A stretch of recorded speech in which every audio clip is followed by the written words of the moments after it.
Three, two, one. Weird to be reading this to three people. When Yeah, I last we left our know. heroes, the Nightmare's attempt to avoid further dangers by taking to the sky backfired in the most spectacular manner imaginable, as a horrific man bug abomination landed atop the coach and used some form of call to charm many of our heroes and compel them to get as near to it as possible.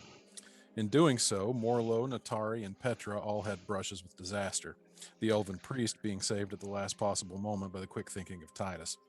One by one, our heroes made the climb to the top of the coach, either to heed the bug thing siren call or face the foe head on.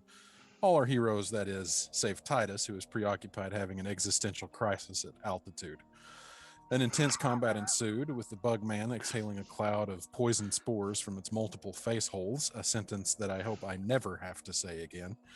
Perhaps the unlikeliest of champions, it was the steady strikes of Emma from her serpentine staff that weakened the bug thing enough to be dispatched by a fell stroke from the newly marshaled Felix. The threat dispatched, our heroes returned to the relative safety of the coach and completed a long rest, but not before having a nip of what turned out to be infernal whiskey from the flask of Davalor Detlef. Arriving at the manor late the next afternoon, things got off on the wrong foot, literally, as Morlow's toe managed to find a small crevice in one of the cobblestones of the front walk, a cobblestone that appeared upon further inspection to quite possibly be a humanoid skull. Moving past that gruesome discovery, but hardly resolving it, David Lord Detlev led our heroes into the on a tour of Verine Manor, including instructions that the counting room, the study, the kitchen, the madam's quarters, and the wishing pond are all off limits. Meaning, of course, that these were the first places Petra headed for. It is nearing the golden hour on this evening of March 30th, and the party is split.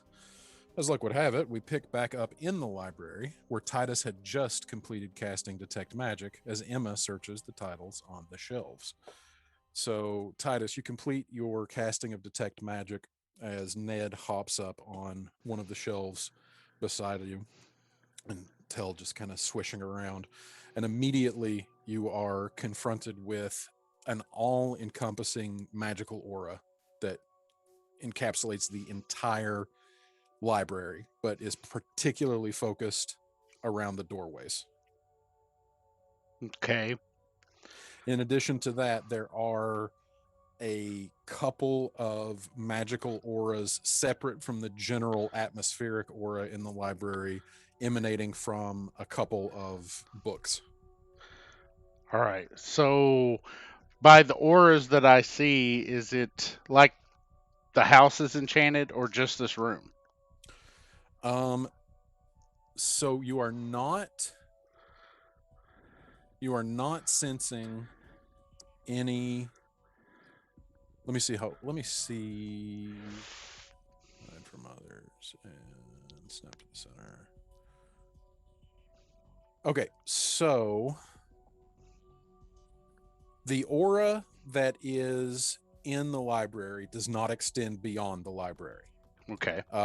There are, however, two other localized auras inside the library, and then three distinct auras outside of the library that you are picking up within. Is detect magic 30 feet? Yeah. Uh, 30 yes. feet. Yeah. Now you cannot see anything outside of the library because all of the doors are shut. Okay. So, but you are aware of from your positioning where you are right now, you are aware of three distinct or localized magical auras outside the library. Now you won't be able to discern what the school on those is unless you actually go looking for them because you have to see it to be able to Okay. The find it. ones that are in the actual library, uh, Mm-hmm. which books and which schools and what is the aura in the Okay. library? So the aura of the library is a mixture of abjuration and evocation. That like is the entire room, but specifically focused like as you attune your eyes to be able to see the flow of the weave around you, like the wisps of magic suffuse the entire area of the space, but are particularly strong in flowing in the doorways. The doors now being closed, so you don't know if it is the door itself that is enchanted, which is a possibility because the way you're seeing it, the magical aura is actually overlaid on the doors of the library. But that could also mean that there is something in the doorway space itself, and the door itself may not be magical. What Okay. kind of magic? Abjuration and evocation. Okay. Oh, yeah. As That's always far a as good the combination. two localized auras, what is Titus's passive investigation? His passive investigation is 17. 17. Okay. God. Then that is more than enough after just a cursory glance. What's his passive perception? His passive perception is a 10. Oh, wait, 13. His passive No, perception is 13. this library is actually laid out to be accessible. So like it's not like you really have to look around. You take a moment to glance around the library and you find, so one of them is coming from this shelf in the middle of the room, which all of the shelves that are lining the wall are bookshelves. This Okay. shelf in the middle of the room, standing on its own, is actually a scroll shelf with scroll cases laid out along the like kind of like a wine rack, more or less. Um, and on one of the items on that scroll shelf is a box as opposed to a scroll case. Looks to be old and lacquered. It is radiating an abjuration magic, and then one of the books on the shelves in the room is also radiating an abjuration magic. All right. I'm going to take the books that are magical and just Okay, set them on the desk, the little sure. reading table. Yep. And then I'm going to take a book that's non magical and just toss it out the door Okay, to so you test a go. theory. So you go. Which door? I'm going to toss it out this door right here.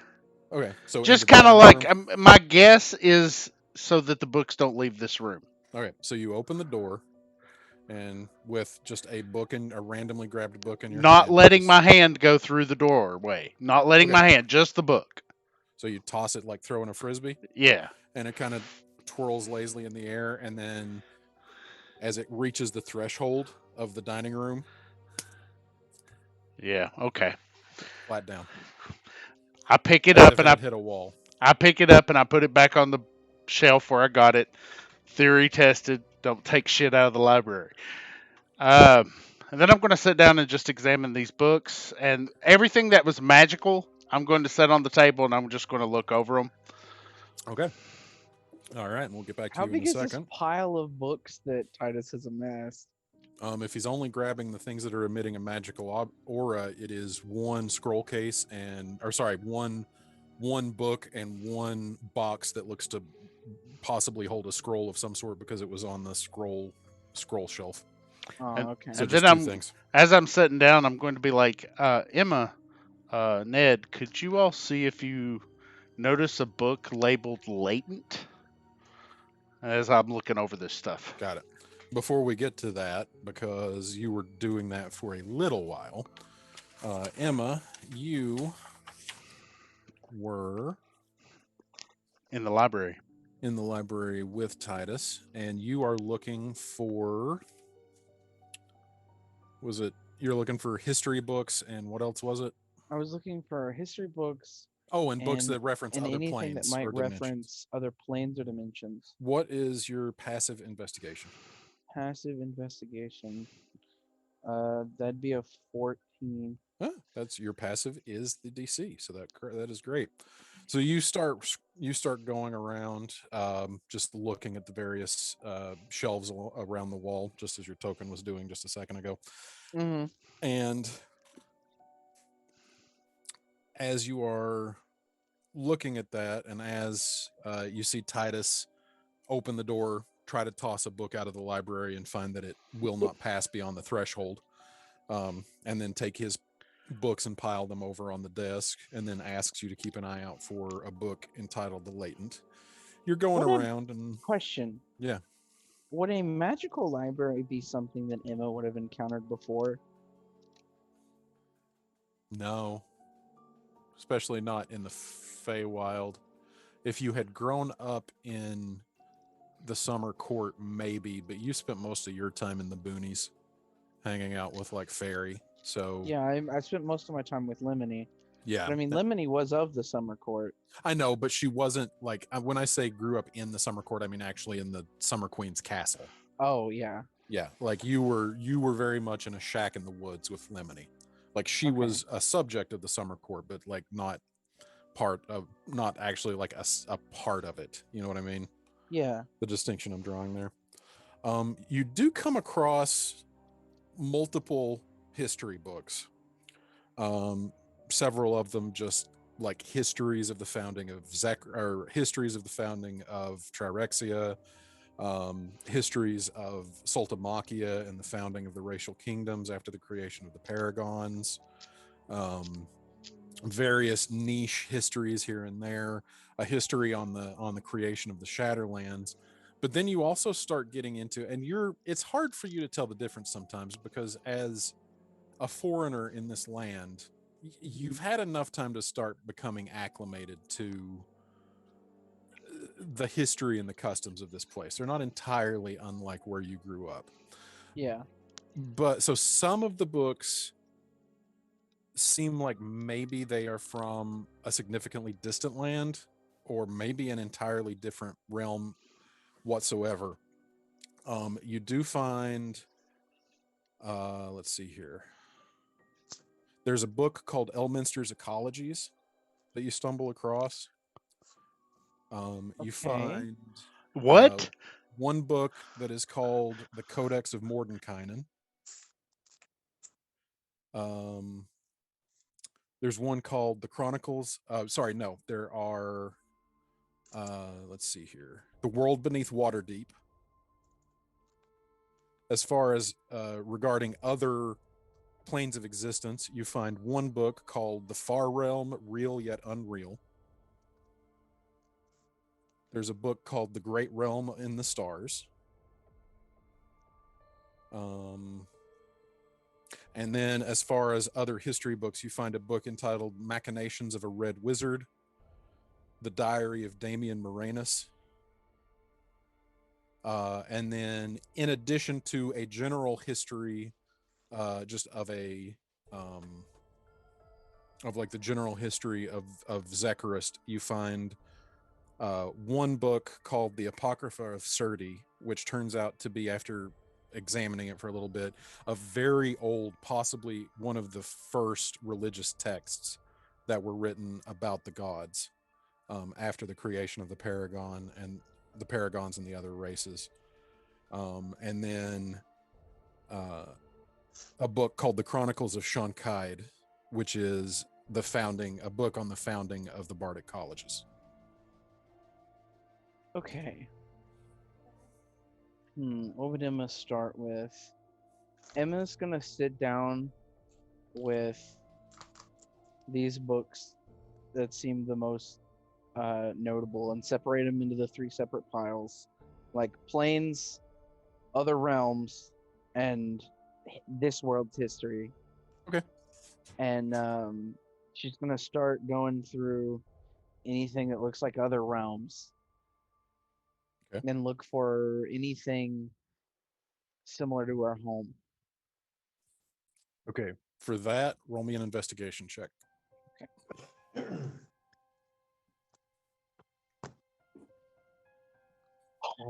Nat 20. Nice. So that comes out to a 24. Okay. So you've already spent probably the better part of an hour gathering these books. Mm-hmm. We're just going to roll that investigation check in as well. And Nat 20, I'll keep that in mind. I'll let you know in just a second. I'll get back to you. All right. Titus, you have the two items in the library that are emitting a magical aura. One of them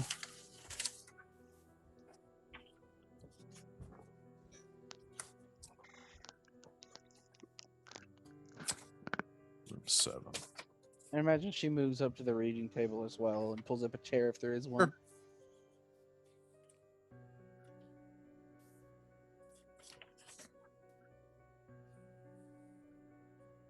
Okay, so the box is got a thick lacquer on it, and it is ornate with like claw feet, and just sits with some etching on the front, on the top of it. Roll me a religion or an arcana check.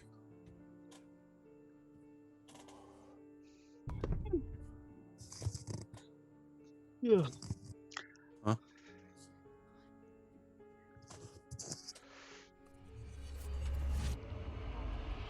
Can you have them when your headphones off?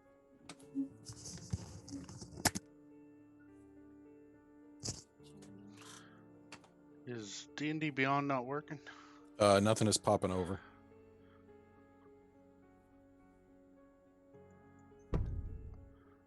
Well, it was a 13. 13. Okay. Um, the pattern of engraving on the top of the box looks familiar, but you're not 100% sure where you've seen it before. The other book is an actual book. The cover are a series of copper plates about 4 inches by 8 inches that seem to be riveted together, so that the book itself is kind of like encased in a shell of copper. Which one are you working with first? I does does the box look like it's locked? I mean, if I try to open it, will it open? Um, okay, first part of that question, it does not appear to be locked upon first examination because there is no place for a key. Then as you go to try to open the lid will not budge. Is the spell that's on it pretty much a lock? Hard to say. It would You can definitely cast have Identify on it. it has, I mean, it definitely has that effect. Like it seems that something magical is holding it shut. Hmm. I will save that for last and go to the books Okay. and look at the first book and see if it will open. Well, the only other book you have, because you were only getting the magical ones, right? Yeah. I thought there was 2 books in a box. No, one book in one box, 2 Okay. items total. Okay. Yep. Okay. All right. So you move the box aside and you lay the book down and you open the book up, and then all of a sudden there is just a blast as these tentacles come shooting toward your head from inside the pages of the book. You duck as they go shooting past over your head with this high-pitched scream that fills the air of the library and lingers for just a moment as it fades, and these tentacles just turn into wisps of smoke and drift up toward the ceiling and dissipate. What did you do? Just sitting on the ground with my head kind of under the book. I'm just gonna peek up I from feel the like he was. table. I'm just gonna peek up from the table. I imagine he was like sitting here in his chair and he's like, book. And then it fucking bursts and he just like falls backwards onto the floor. Yeah, basically he just twist and dropped. Stop, drop, and roll. Uh, then I'm gonna like peek up over the table. Like, does it look okay? Did I just let something loose? And I'm saying that out Question. loud. Question. Did it look like my arms of Hadar? Roll a perception check because you were otherwise indisposed. Yeah.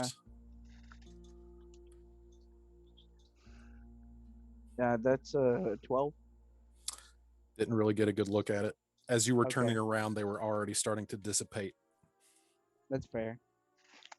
The best way to describe what you saw was kind of almost like an octopus was reaching out from the book and was starting to like dissipate It into smoke. disappeared. So Titus, you peek up over and If you let something out, it's gone by now. just an open page. All right, I'm just gonna look at the book then. Okay, so you start investigating the book.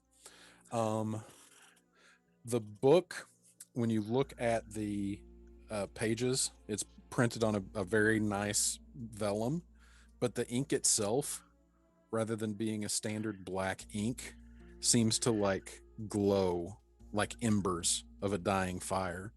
Sometimes black, but sometimes flaring up into reddish orange and then back down again. Is it a language I can read? It's some sort of runic, so no, you're not able to read this. Okay. I'm going to cast Comprehend Languages Okay, so you cast Comprehend Languages. as a ritual. Okay, so you're doing that for about 10 minutes. All right, so Jim, you were following after Petra, whom you noticed to be sneaking down the hallway back toward the general area of Not noticed, predicted. Right. And back into the area in the heart of the manor where the three internal rooms that are off limits were pointed out by Devalor Detlev.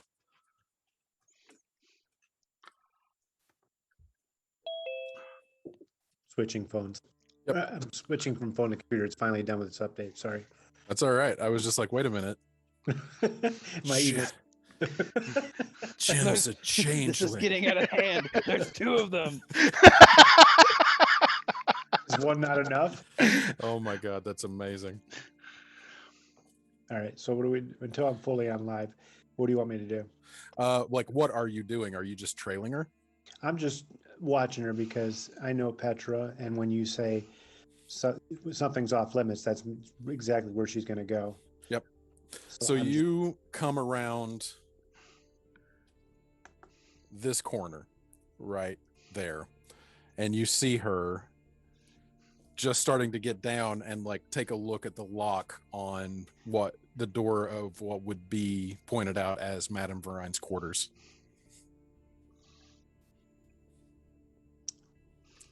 I'm just watching, and I'm going to just follow. Although I don't know how sneaky I am. I don't know how she can't not notice me, but Let me see if she does. Let me get Petra's character sheet up.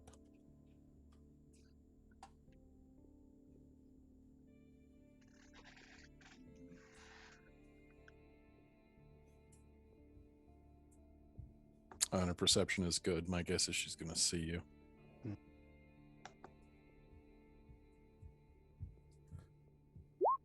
16. Yeah. So she just sees you come around the corner and she just looks at you and was like, well, you're just going to stand there gawking or are you going to help? as predicted, I'll follow her. All right. So you walk up to her and you see that she is retrieving what appears to be a set of lockpicks from the pouch that she keeps at her side. Tools of your trade. Since Petra is not here, go ahead and roll me a D4, Jim. A D4. I'm having issues with this stupid computer. I might have to get a new computer. That's all right. If you want, I you can roll it. All right. Yeah, go ahead and roll it.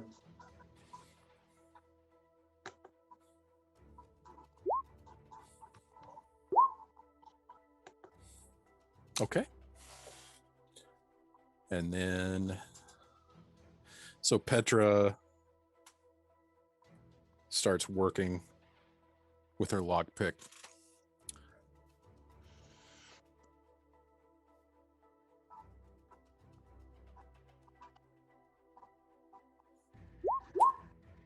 She's like,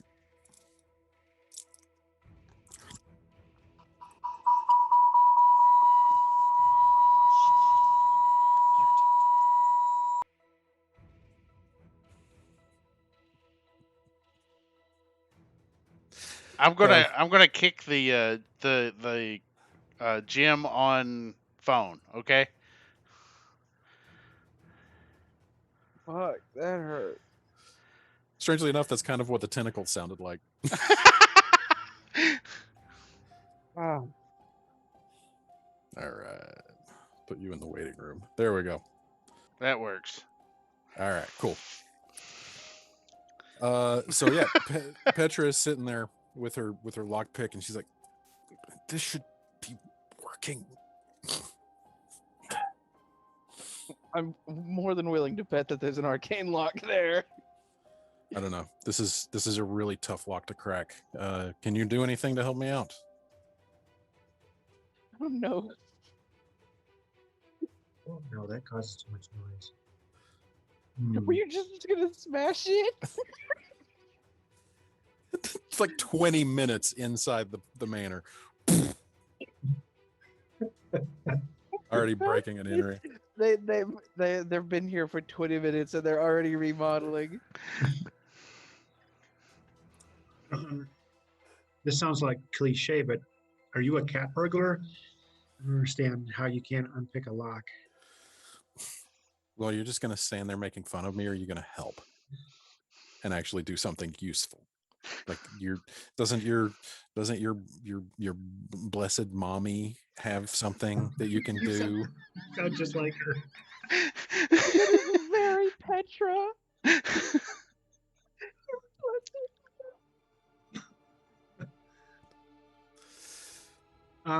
Like can't you like give me guidance or something? Isn't that what you Oh, goody I two have it. shoes are I've got good at? inspiration. What's that? Inspiration? Do you have the guidance cantrip under your spells? Oh yeah. That lets somebody add a D4 to their skill checks. Where are you at? Oh gosh, why am I dumb? I mean, no, don't answer. Because I knew where they were before, and now I can't find my spells. Oh, you know why? Because I'm under Roan. Oh yeah, no, the Dragonborn fighter does not have any spells. It's like what in the mother of Dungeons and Dragons can't I find my spells? All right, switch character. Well, yeah, I'll just cast that because it's gonna be a while. That's all right. I just want to make sure you have it before I give it to her. I'm pretty sure you took guidance, but I'm not 100% sure. Yep, you do. All right. So you say a little prayer, invoking the name of the Blessed Mother to assist your friend in breaking and entering. And Watching. all right, let's do.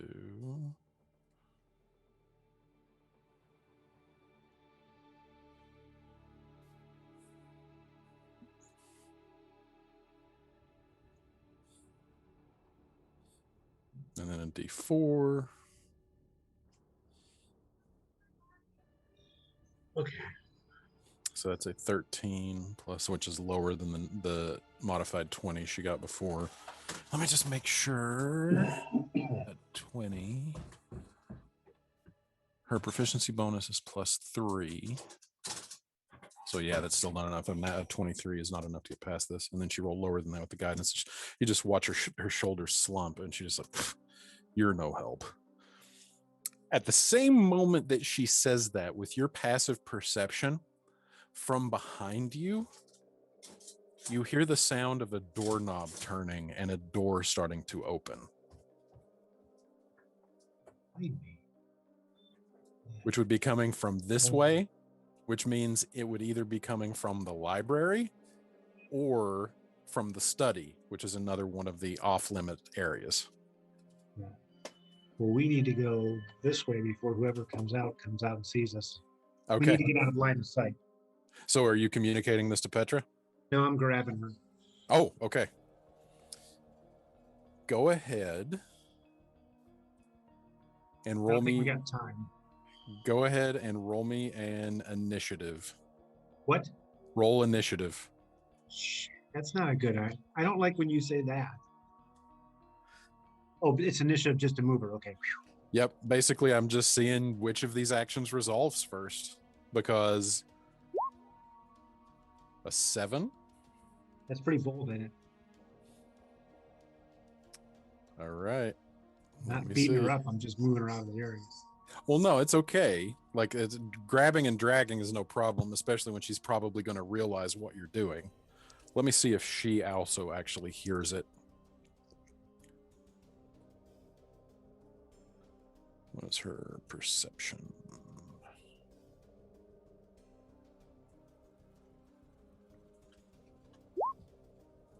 Nope, actually, she did not notice it, so this is taking her completely flat-footed. So let me see.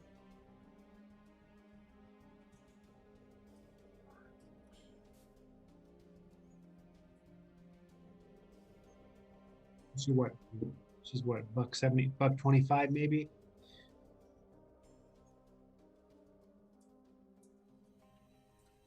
She can't be that heavy.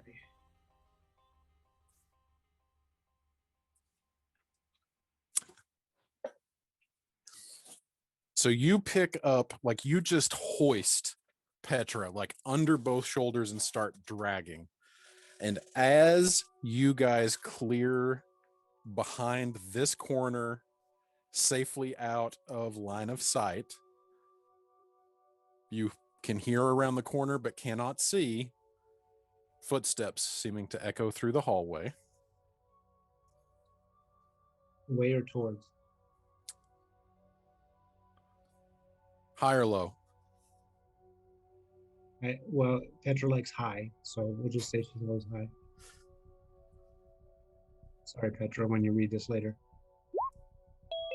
Okay, so they are moving away from you. Yes, I knew I would work. Crisis seemingly averted.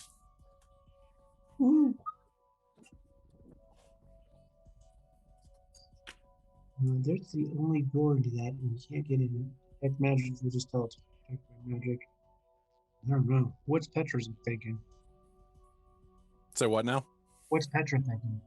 Petra's just like, what was that all about? You almost blew our cover. Well, I'm sure I would have been fine, but you stick out like a sore thumb. We're just going to have to reconvene and see if we can tackle this problem. I need to talk to Felix. And she walks around the corner. Well, hello. Hi, Christian. Welcome. Heard my name. Is this drunk Christian or sober Christian? Column A, column B. I don't know at this point. It's Florida. Nothing makes sense anymore. It's beach Christian. Yeah, It's beach a little Christian. bit of both. At least it's not bitch Christian. Yeah, say it's vacation me. So right now I've probably headed forward about 35 paces faster than mom and dad. And so I'm walking by myself on my own time. It's great. Nice. Who is here? I'm on my phone, so I can't see everybody. Me, Ben, Isaac, Aaron? Aaron, apparently? Aaron? Aaron is here? Nuh-uh. Yes. Aaron!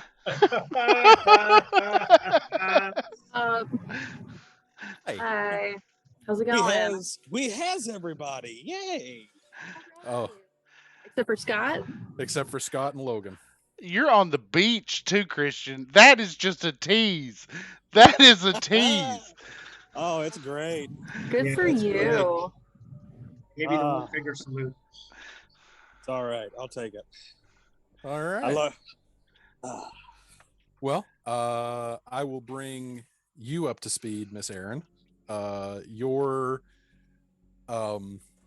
Petra's attempt to pick the lock on Madame Verine's bed quarters, based on your familiarity with picking locks, which you've done a few times, you know, as necessity merits, you should have been able to pick this lock. And yet, as you were trying to throw some of the pins and twist the tumbler, something was holding it in place, preventing it from being able to move. Whatever it was did not strike you as being mechanical, and you are familiar with magically augmented locks before. So it does seem like there might be a little bit of extra magical assistance in keeping these locks a bit more lock-proof. And at the very last minute, Natari actually grabbed and pulled you backwards in the hallway just as the door to the study, which is also an off-limit area of the manor, opened, and someone walked out of it, but headed in the other direction. I cannot hear you.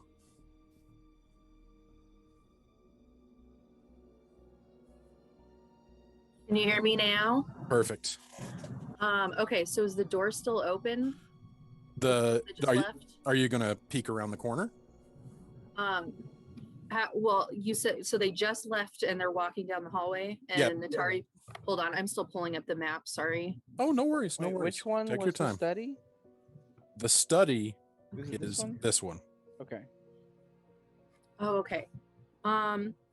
Yeah, if we can, Petra wants to wait until the person gets a decent distance away and try to sneak into the study that they just left. You did hear as the door opened and footsteps came out, you heard a door shut behind the footsteps, just so you know. Okay. And then you hear the footsteps echoing in the opposite direction from you guys for a little while, and then another door open. The footsteps seem to go through that door, and then the sound of a door shutting. Okay. Petra would like to cast invisibility and kind of just hang around the open doors, waiting to see if anyone comes back Okay. or forth. Let me put, and that lasts for an hour, is that correct? Yes. All right. So you are invisible and feel free to move your token. So Jim, Natari, Petra just looks over back at you and says, I need to talk to Felix, and then just disappears. Did you cut your hair? No, it's just up and out of the way because I don't care about hair right now. Oh. I don't care about hair, period. Ever. I know, no comments on my hair. It just looked different. I couldn't tell if you cut it or not. Yeah, no, I just ran out of fucks to give with my hair today. I feel that. Amen. Amen. They have Okay. all Yeah, that's fled. why Shannon got rid of it all. And Yeah, it Jim was- too. Yeah, it was 100% my decision. Yep. Genetics played no part in this, None. or kids. All right. So, and you are just hanging and surveilling? Yeah, Petra's gonna Petra wants to listen for signs of footsteps and just kind of follow anyone who looks important Does she have the around. ability? Does she have the ability to make anybody else invisible, or just herself? I think I can cast at 3rd level and make you invisible too if you want. Yeah, I can do you want me to turn you invisible? Because I'm your babysitter, so yes. Okay. I would like to note that he's wearing plate, and so even if he's invisible, it's gonna be. Mithril Great plate. note. Mithril Oh, plate. yeah. So no Yes. disadvantage to stealth. I Oh, beautiful. forgot Okay. about that. So his So- stealth checks will still be at advantage in invisible. The Petra's gonna idea do a of little just- pivot twirl and turn herself. Well, she's gonna boop Natari on the nose and turn him invisible, and she's do a little pivot twirl. Okay. This is freaking And, cool. And she's gonna be like, "Well, good luck keeping up with me now." It's really No it's shit. really kind of cool because it's like Petra boops your snoot, Natari, and all of a sudden like she disappears. And you're like, what the heck? And then you look down and like you try to look at your hands and like you feel your hands there, but there's nothing there. And then you just look down and there's nothing. I mean, it's just kind of like you're like the hovering camera in a 3D game. Like you're just wherever. Petra, can you tell if I'm itching my butt? There's a I'm slight gonna go out on a limb and say maybe. there's a slight crinkle of plates sliding against each other. Yeah, can you find it now that you're invisible? Like, good luck.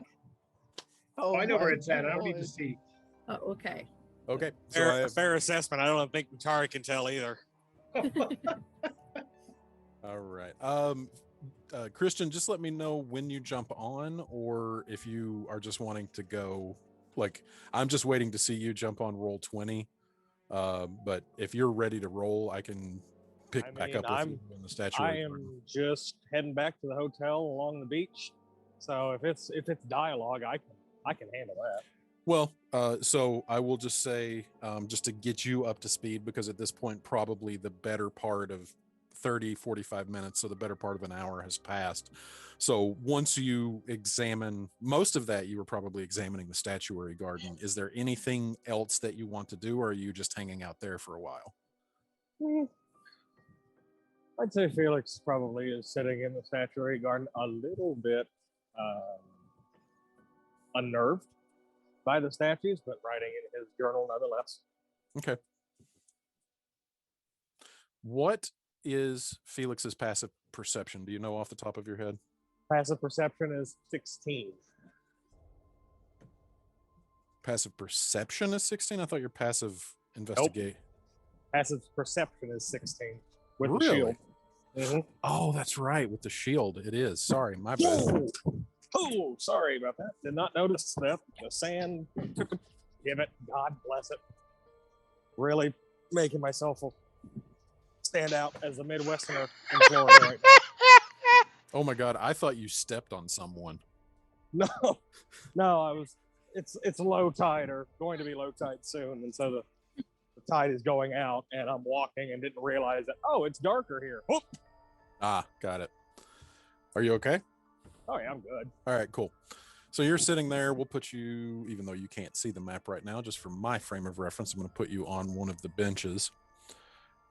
And Xanthion and Morlo are practicing their various martial techniques just on this side of the fountain to you, which, as Davalor Detlev pointed out with issues of the fountain, you do notice the fountain, the giant fountain, not the smaller one in the statuary garden, but the big central fountain in the courtyard does seem to be having some sort of plumbing issues. Like the water coming out of it is sputtering a little bit. It seems to have some sort of an issue with the pump maintaining prime. And you're sitting there riding a little bit, and then all of a sudden you do notice across the courtyard from you in the doorway that exits the manor from the into the vegetable garden, you do see Davalor Detlev walk out of the manor and then into the garden shed that sits in the northwest corner of the vegetable garden. He just walks in. Is he looking around, acting suspicious at all? No, he was just beelining straight like he has something to do in there. Odd that a man in waiting should go to what would be the groundskeep's house. Well, shed. I'll continue to write, but I'll keep an eye on them. So it's like you look down at you're like, oh, that's interesting. And you look down, write in your book a little bit more, look up.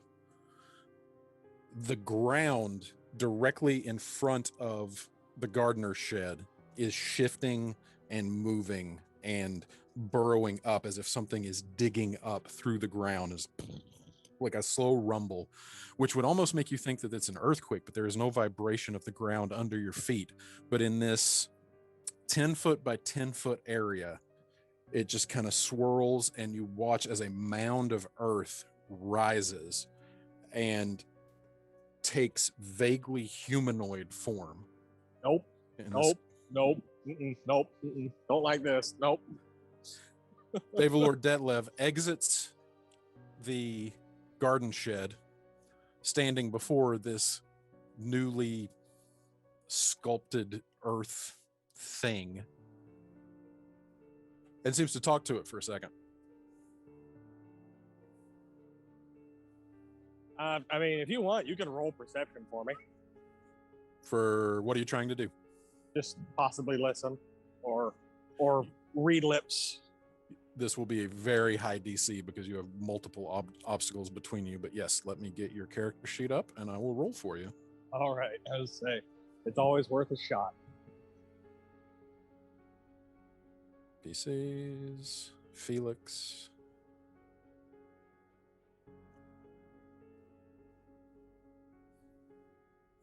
And you do notice at this point, obviously, Morlo and Xanthion have turned to observe whatever is going on as well. Something tells me something like that would not make absolutely zero noise. All right. With your advantage, you rolled a 14 on perception. That is not enough. Darn it. But whatever this conversation is between Davalor and this thing lasts for about 5, maybe 10 seconds. And then down into the ground, this thing sinks once more. so that once it has disappeared underneath the ground, it looks like undisturbed earth.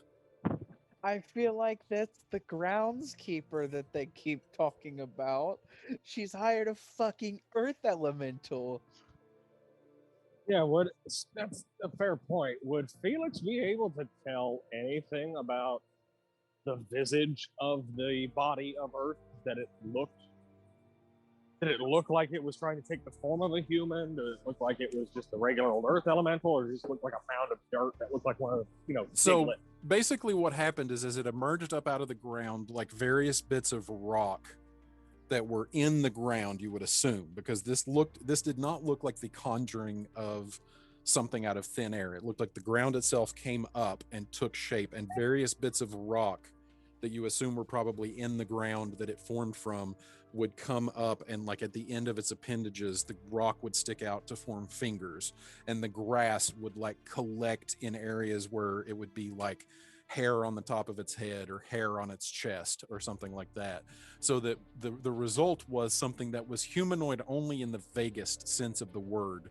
But from what Felix has studied, what little Felix has studied of elemental creatures, fair to say this is probably just a standard earth elemental. Okay. And then it is done. Whatever this creature was is not present anymore, and Devalor returns to the house. Gods, I hate this place. Writing in my book. Does Dave come back towards me? No, he re-enters the house through he re-enters the manor through the vegetable garden. Kind of like write in my book, look over the house or the shed, look at the patch of grass next to me, just like poke it with my foot. Just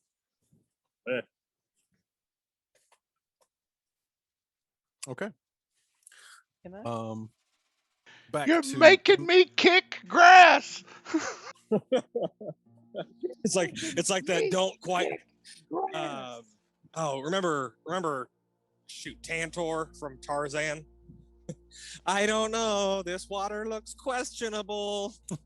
Can I ask a question? well, actually, I was just about to get back to Emma in the library, so yes, feel free. I just this pertains to the bit with Felix.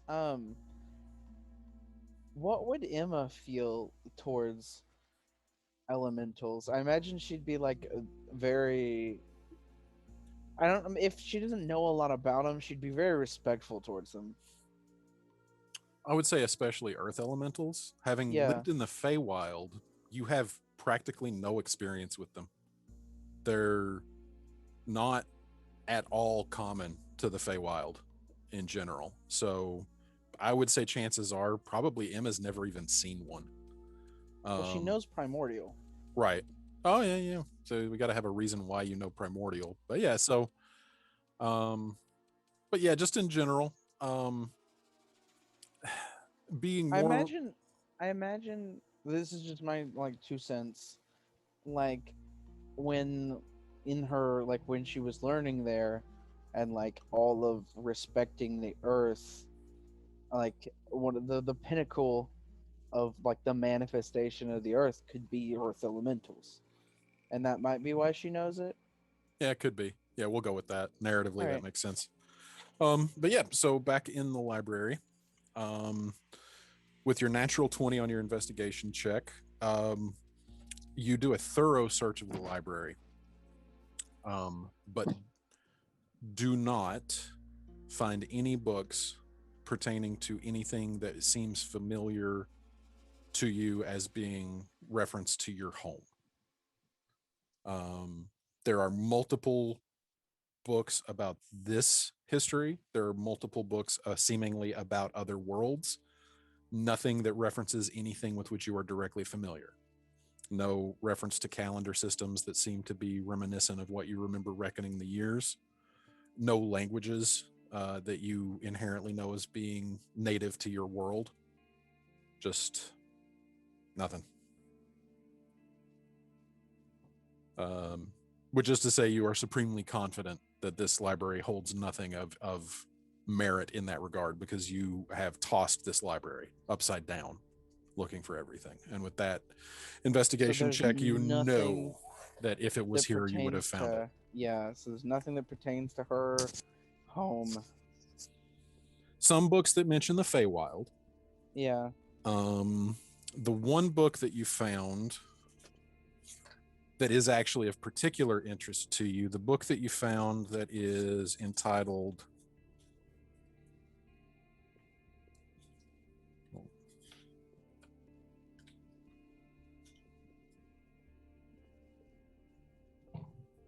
let's see here.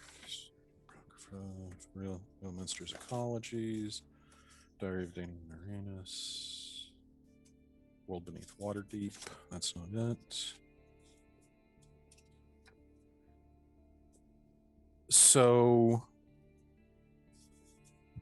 the Codex of Mordenkainen references other planes, but specifically outer planes. So that's not much help to you. Yeah. But there is, if I can find it, one book. For other planes, I imagine her focus would be anything like the Feywild, or anything along the lines of what was it? The not the it was part of the outer planes, the where mind flayers and all the creepy shit comes from that Malot's Far been Realm? dealing with. The Far Yeah, Realm. Well, there is one book that specifically mentions the Far Realm by name. It's called The Far Realm, Real Yet Unreal. That was one of the first ones you came across. Okay, yeah, she's definitely going to be going through that one. Okay. So you start pouring through The Far Realm, Real Yet Unreal. And very shortly into the book, you realize the name itself is a bit of a misnomer, because the book itself is actually a study of aboleths and the ecology and history of the aboleth race. Okay. But is known to be... Has Emma heard of aboleths before? roll me an Arcana check.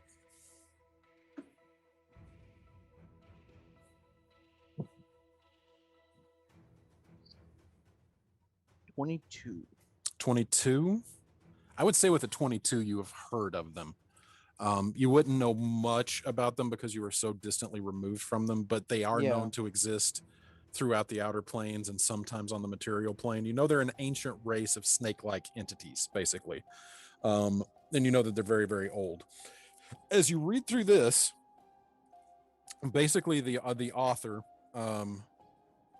who is given under the name Fakir Zekir, writes about the history of the aboleths being known to, in many cases, predate the gods that created the worlds of the material plane.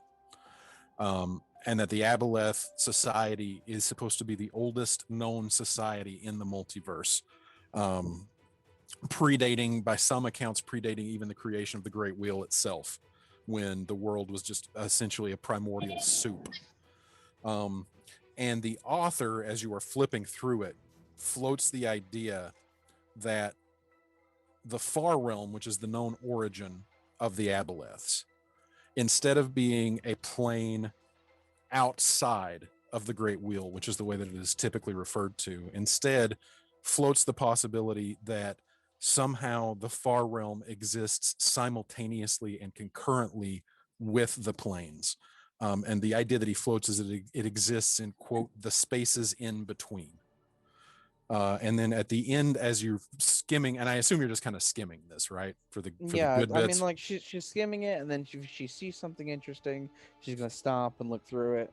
And basically, he spends like the first part of the book like building up to this assertion. What if the Far Realm, instead of being a place other and being far in the sense of distance, what if the Far Realm actually is like the fundamental nature of reality, and the Great Wheel was constructed atop it, or essentially inside of it, so that we have carved out this little pocket of order amongst the chaos.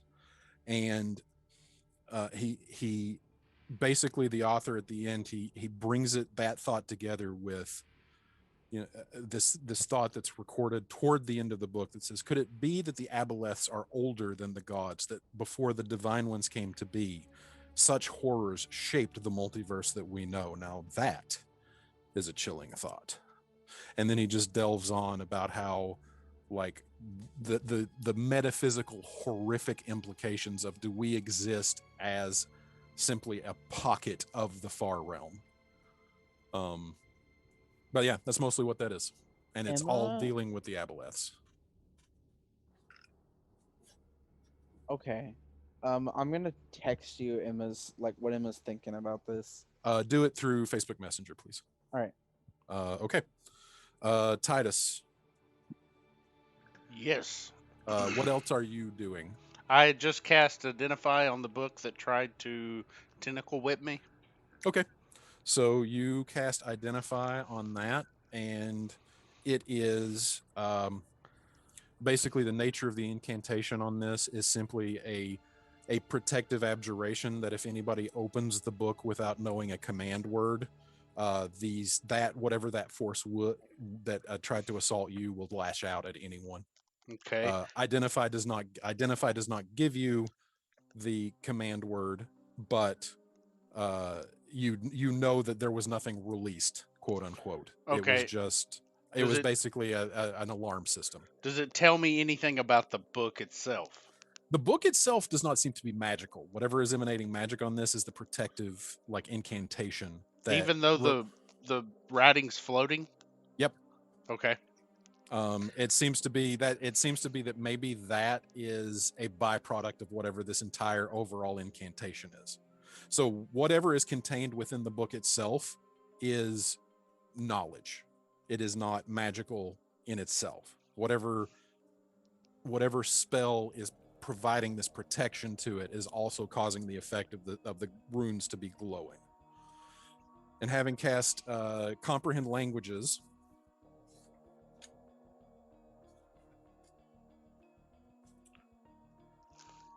and this was the one that's bound in copper, correct? Yeah, it was the only other magical item in here. Well, the box as well. You don't Yeah, have the I box mean, open. the only other magical book. Sorry. Yep. It is it's written like a journal, and it is simply an investigation into the nature of aberrant creatures and what forces may corrupt aberrations to become the monstrosities that we know them to be. Roll me an investigation check. DC on this is 18.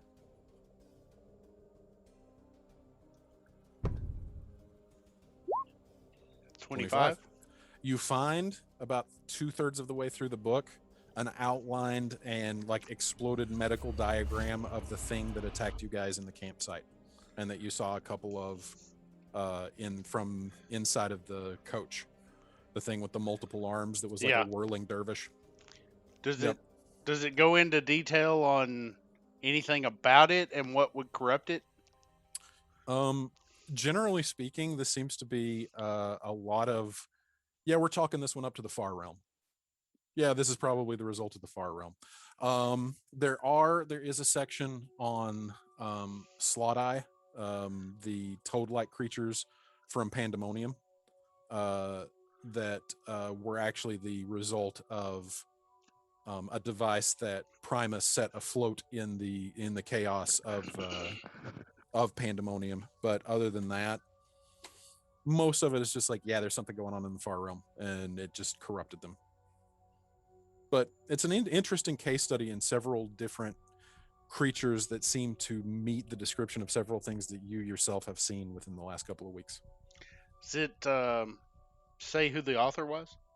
No author is given. At one point at the beginning of the book, you do find reference to something that is basically self-referential that calls this, what is contained within this book, the Penosis Scrolls. But whether Penosis is the name of the author or the name of the works or a name of a place where these works were written and recorded, you don't know. But the name given for this is the Penosis Scrolls. Okay. Okay. And I'm going to move to the box. Okay. And you were doing identify on the box as well? Correct. So you identify the box. The box is protected by an abjuration that requires the opener to sacrifice a drop of their own blood to be able to open it.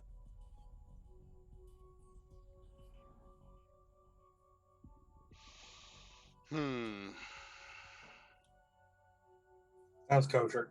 Save it for Petra. Hold on. She has all the blood she needs. Let's see here. I've got a low wisdom, so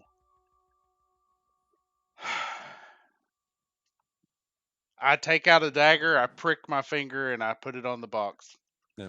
No damage for one drop of blood, but you just prick your finger, and as you do that, you can hear from the bookshelf Do I see him across the doing way. this? Roll me a perception check, because you're pretty lost in thought here as well. So we're going to say the DC on this. I'm going to set the DC at this in 20. Yeah, no. Okay. Because he's got his back to you. If and Ned is yelling in my head before I do it, I'm going to stop. No, he doesn't. But like basically, as you prick your finger, you just hear him. Just I turn Almo- and look. I turn and look at him, and I'm like, Ned, how else am I going to open it? swish, swish, swish. Just kind of curls up away from you into a little kitty ball and goes back to sleep. Is this psychic? Yeah. Okay. All right. Can, So a drop of blood. Wait. I'm looking at Ned. And Ned, can you hear me? He just looks over at you. And, yeah, I can hear you. Are you okay? This place makes me tired. I'm fine. I feel like there's answers here, but there's a lot of danger to get them. It's usually the way it goes. And then I put my finger on the box while I'm looking at Ned. And you can just hear. Huh? And you look, and the lid is just up a little bit. I'll open it. Inside, you see laid within, in carefully carved out spaces lined with velvet, a series of stone slates, each one about the size of an index card, with writing engraved upon each. Can I read any of the writing? Well, my comprehend language is still up, I guess. Is identify concentration? No. Yes. No. Nope. Then yeah, your comprehend language is still up, or you could just cast it again. Well, comprehend language isn't concentration either. It lasts for an hour. Oh, sorry, my bad. Okay. But my detect magic is gone. It is concentration. Yeah. Dear reader, I invite you into the secrets of the infernal layers of the Nine Hell. Contained herein, find the infernal incunabulum of Thori, an exhaustive exploration of the 9 layers of Baator. I'm going to roll an Arcana. Okay. Oh boy. Did you see what I messaged you, Shannon? Let me look.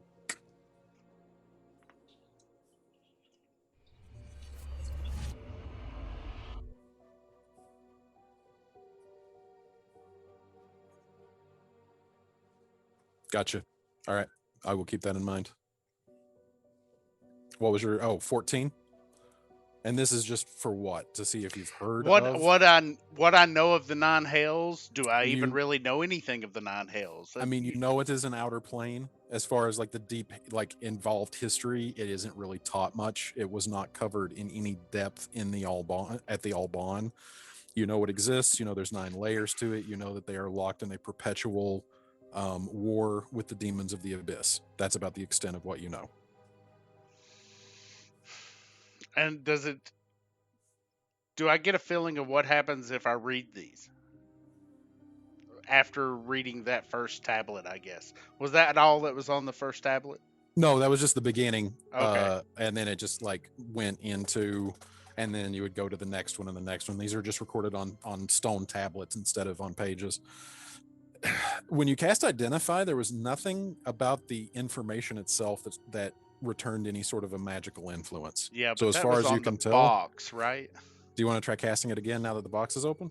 I'm gonna cast it on the tablets to make On the sure tablets that themselves? yeah. The tablets themselves are not magical. They have no magical properties. I continue reading. Okay. Jim and well, actually, I will just let you know before I go on. You find within a history a cursory layman's understanding of the 9 layers of hell. Okay. And if there's anything that you need a refresher on as a player, just let me know. But No, I'm good. I will say one thing. Roll me a general intelligence check. Shannon? Natural 20. Yes. Who said Shannon? Was me. Could you tip over the names of the individual from the 9 Hells tablets and the individual who wrote about the Far Realm? Into the chat. Yes. Yep, we'll do. Thank you, sir. All right. So you're reading through, and you're reading about the first layer of the 9, known as Avernus.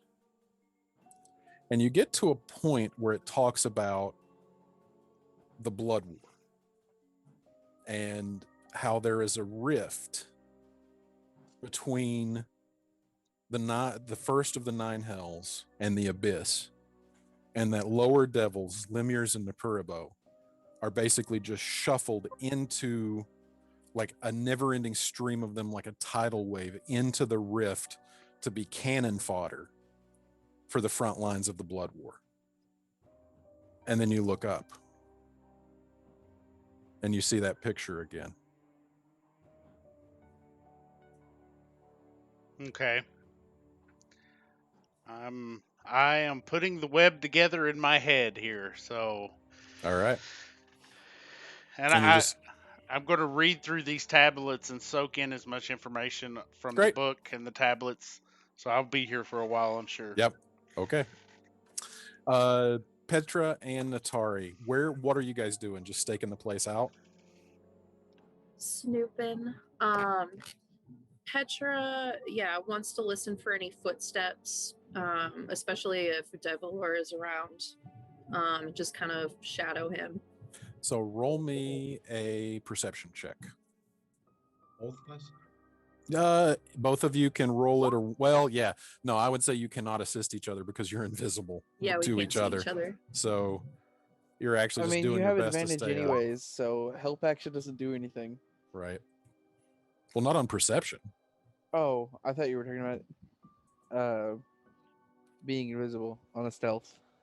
No. Okay. So, yep, you're staking around a little bit. And both of you roll me stealth checks at advantage just to see if you're being quiet enough not to be noticed.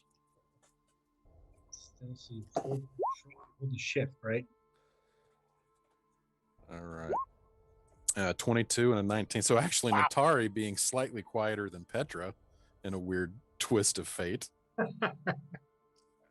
All right. You do eventually catch up with Devalor, and actually through the window see him exit the front entrance out of the foyer of the manor that he brought you guys into. This entrance right there. And he goes out and he stands beside the cobblestones of the cobblestone walk for a moment, and you're not exactly sure what he's doing. He looks like he's waiting for something.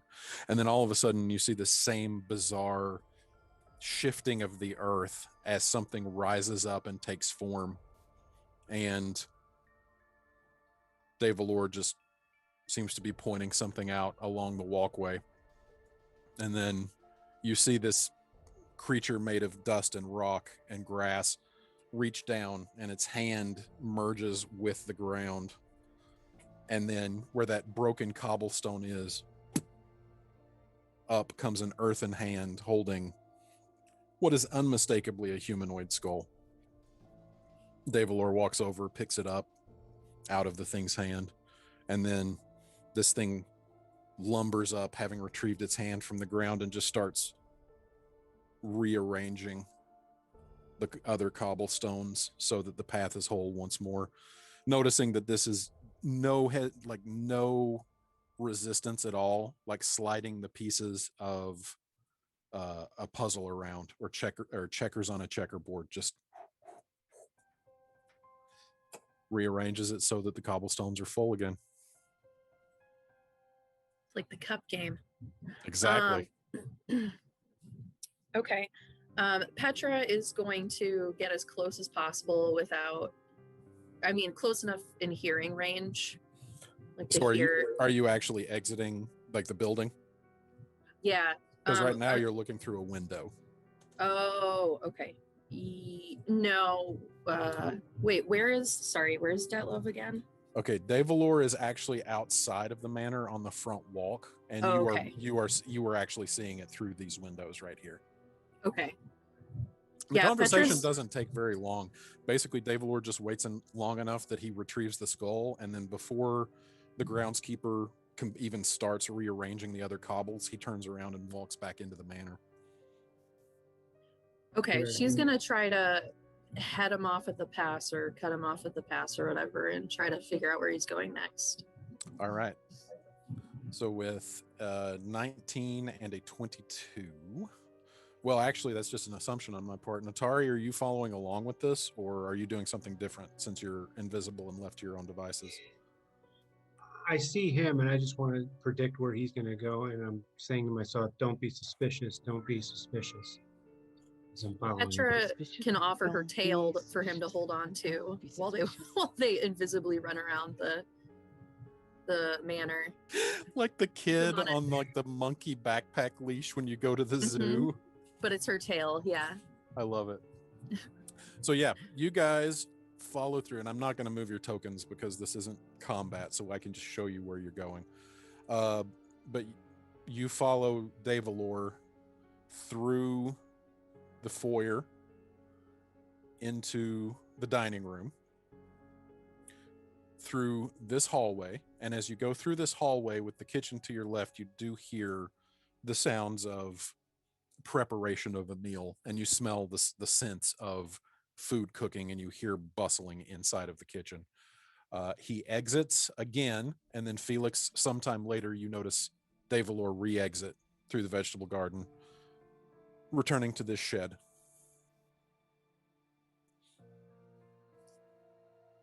And he emerges from the shed without the skull.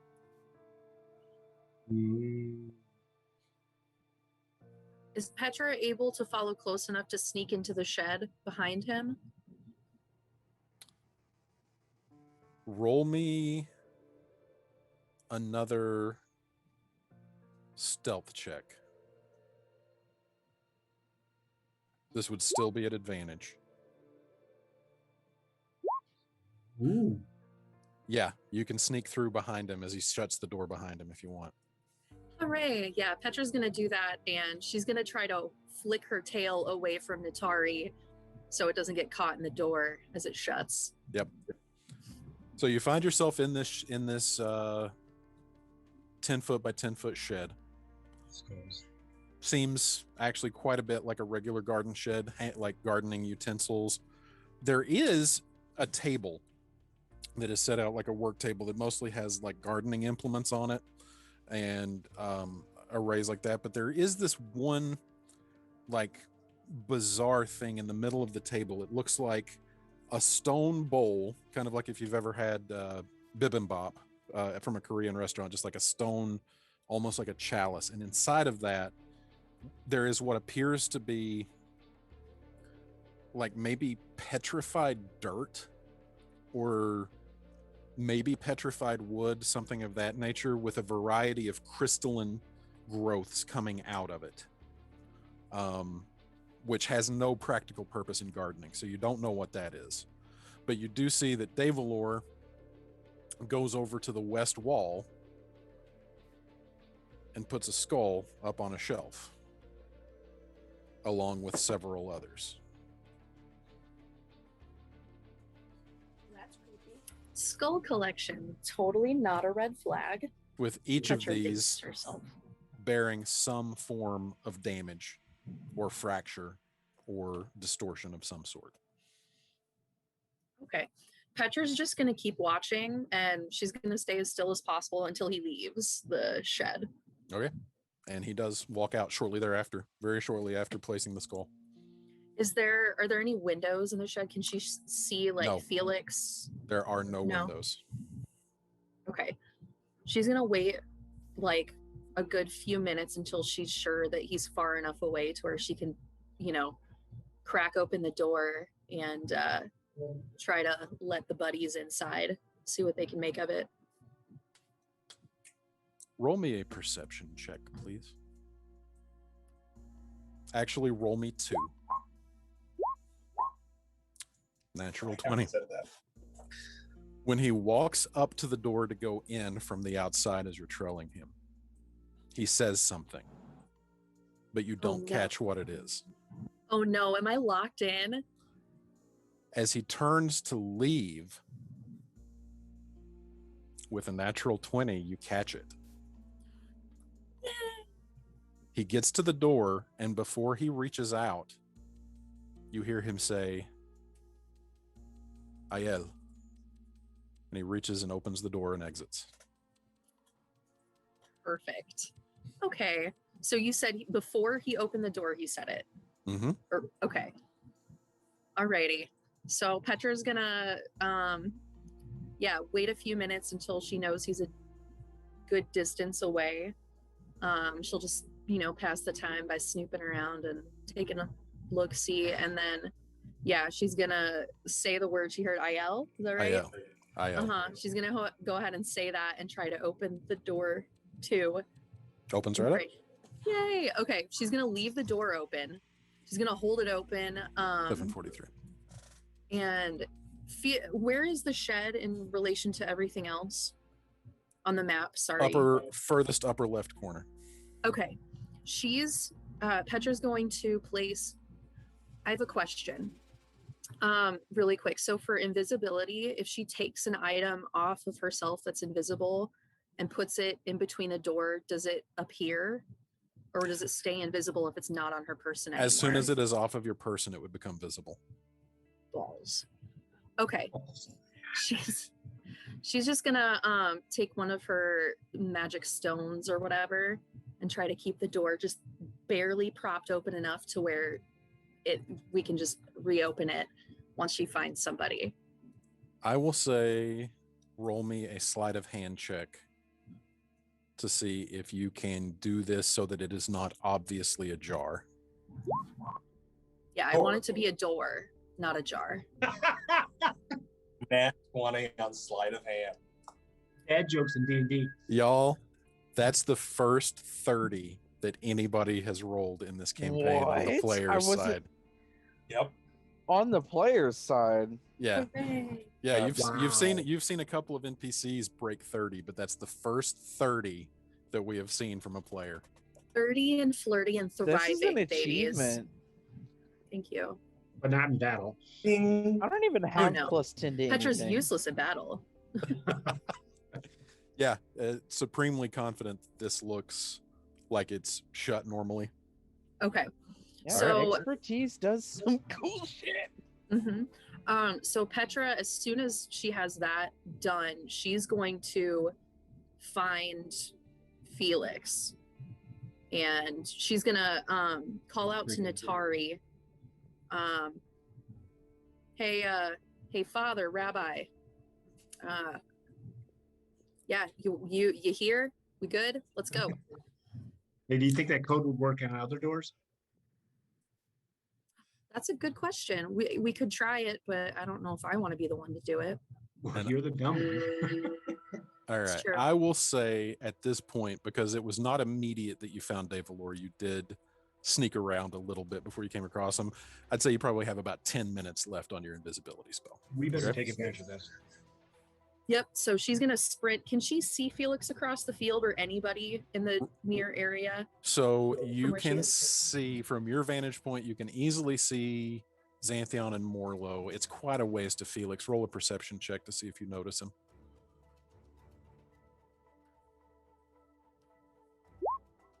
tent. Yeah, you're not seeing Felix. Okay, Petra is just gonna sprint as fast as she can over to Morlo and Xanthion, and she's going to ask him where Felix is. And I snuck in somewhere. You just run. You run up to Xanthion and Morlo, and you're like, "Where's Felix?" And they're just both just kind of look at you and look at each other, and then point about 30 feet that way. 40 feet that way, and you just see him sitting in the statuary garden writing in his journal.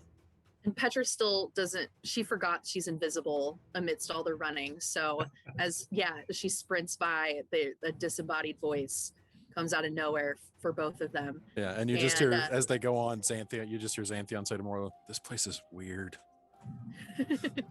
And Petra races over to Felix and probably does like a little skidding stop in the gravel or whatever that is over there. Mm-hmm. It's like, I got the shed open, but we have to hurry. So from Felix's point of view, the ground starts moving again. She does like the little Scooby-Doo.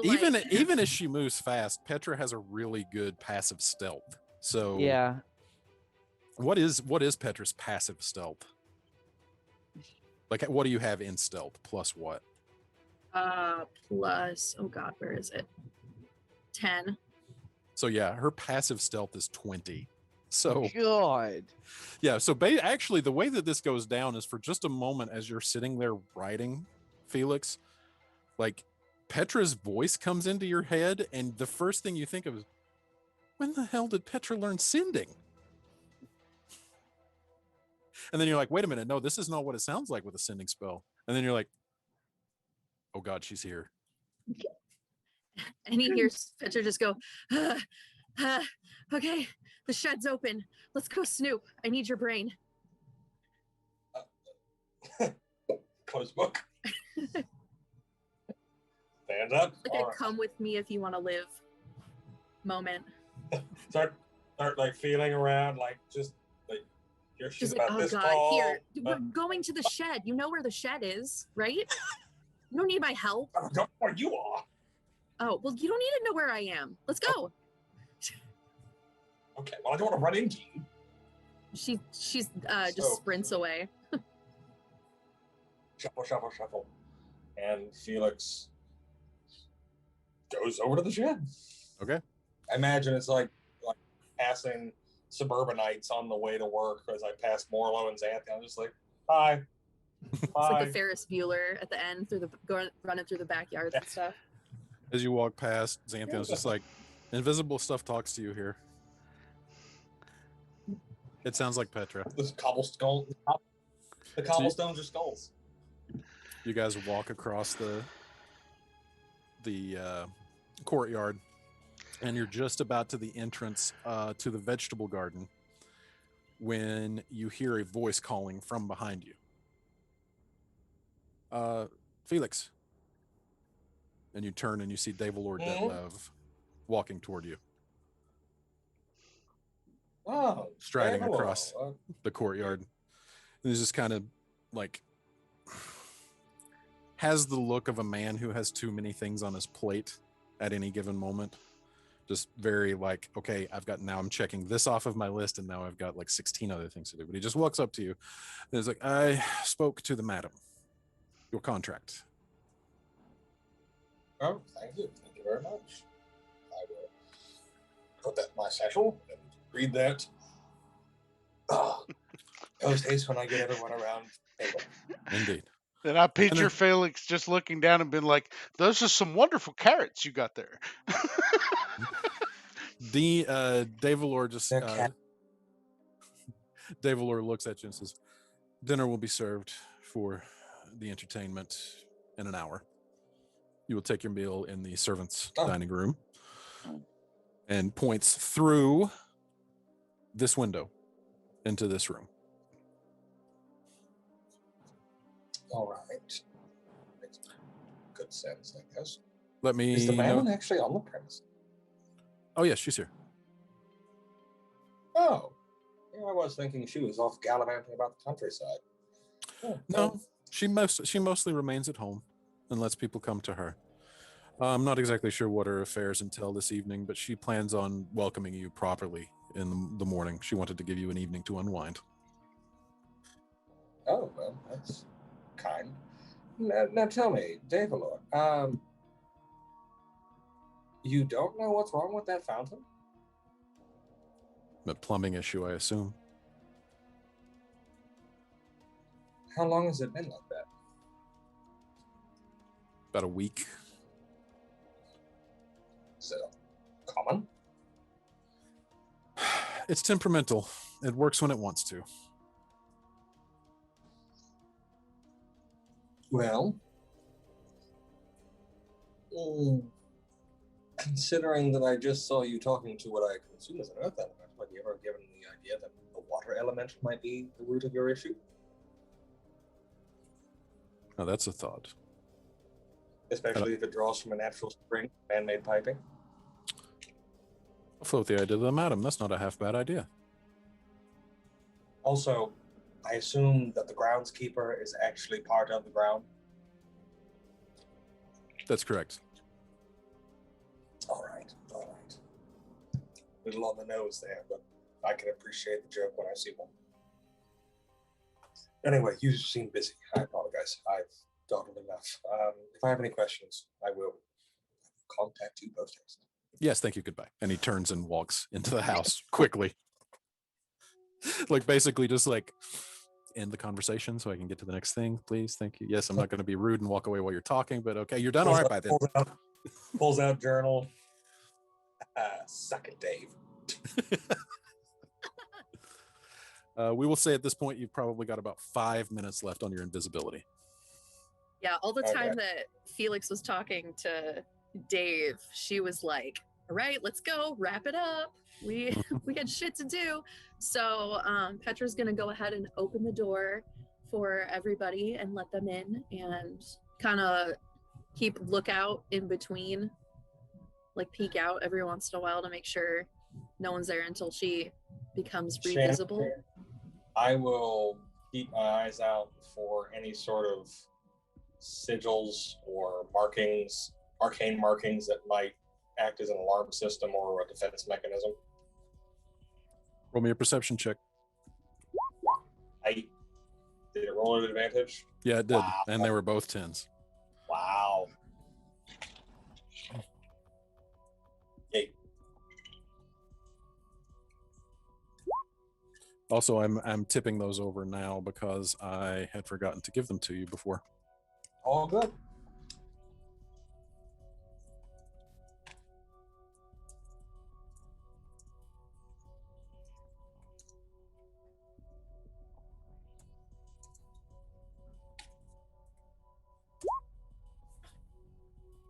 All right. So what are you doing in the shed?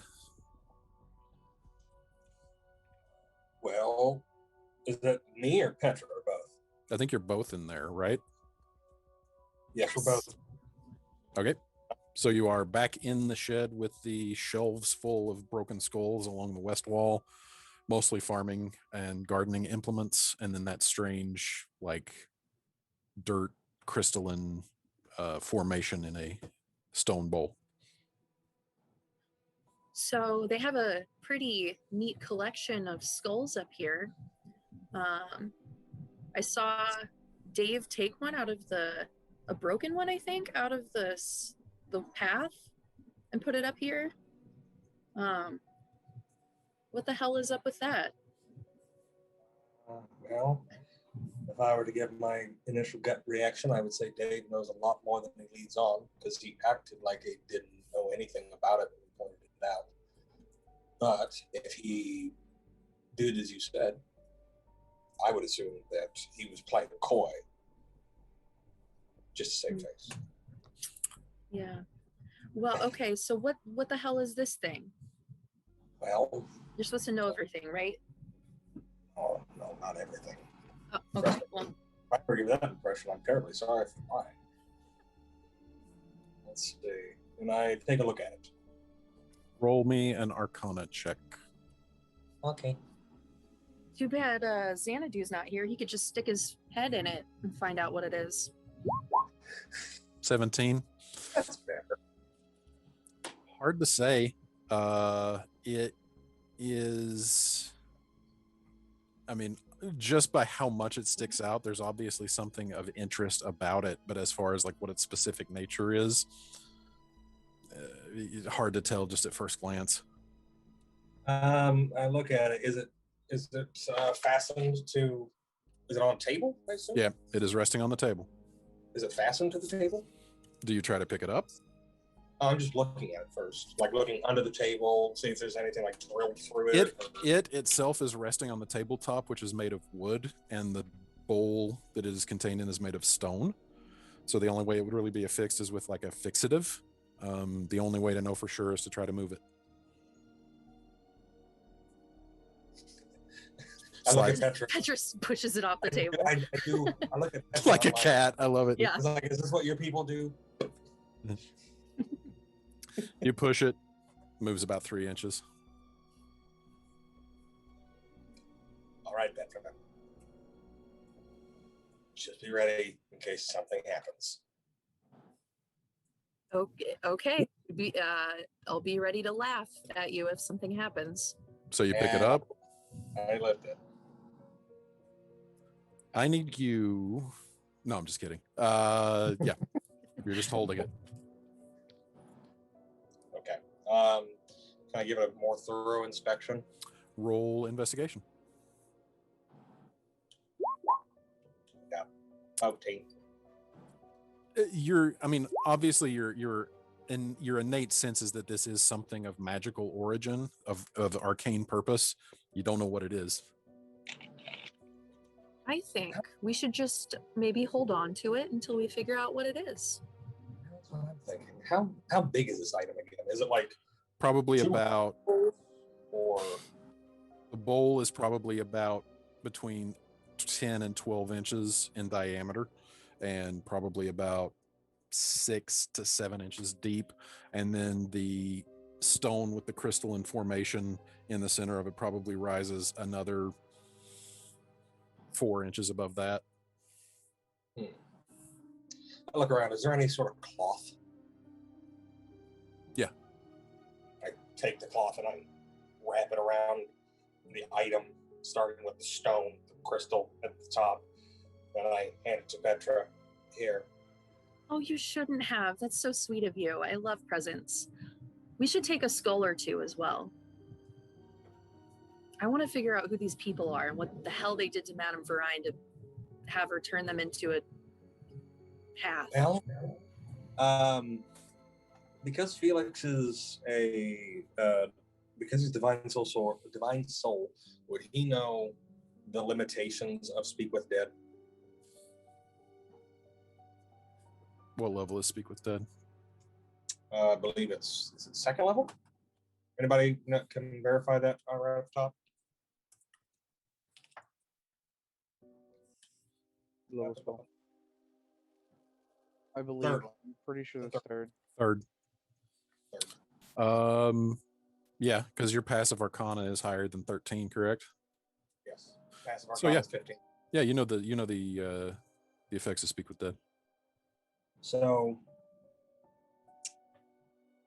if you're thinking about Speak with Dead, they're a little too far gone. You would need something a little bit more oomph. Identify might actually tell you who it was. Well, I was just thinking if we get into any trouble, at least maybe if we just take some things, maybe something will have leverage. If we take enough things. I'm just like, this is one of those tangents that I never would have thought of, but for some reason I did. Like the scene in Candyland in Django Unchained came up where like a skull just randomly gets placed on the table. I was like, oh God. So you see Madame Verine scoots skull across the table. God. All right. I've lost. So what are you guys doing? Yeah, I gave her a skull. Okay. I'll take the one from the end so it's less obvious. And who has the bowl with the crystalline growth in it?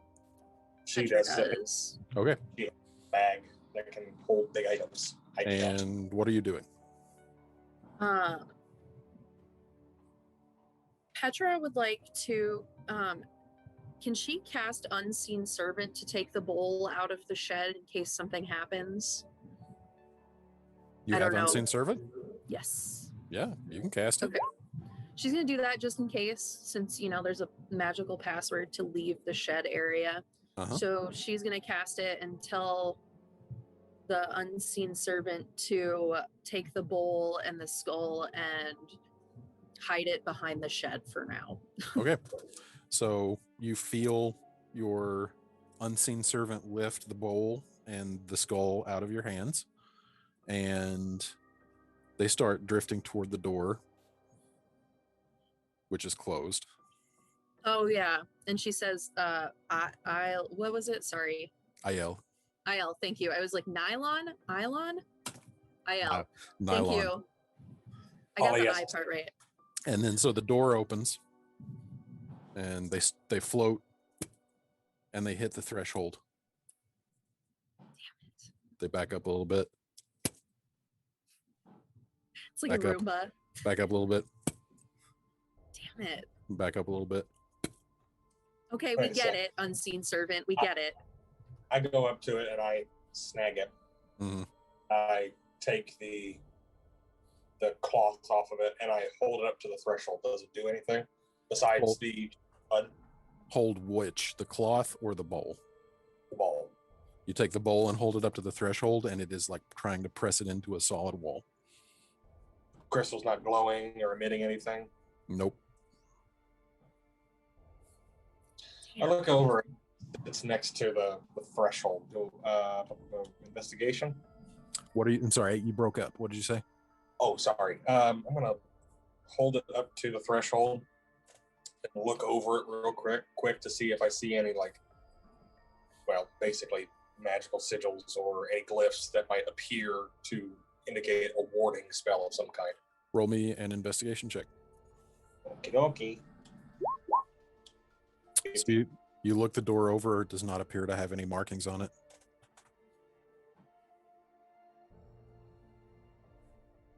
I'm glad I put it back down on the table.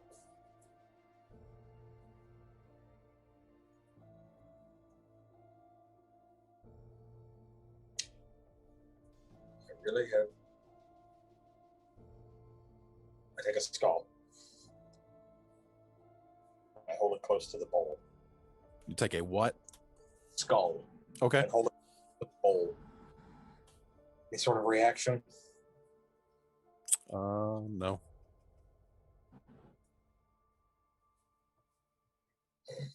Damn, this bitch thought of everything. Okay, well. Roll me. Both of you roll me intelligence checks. General intelligence checks. 14.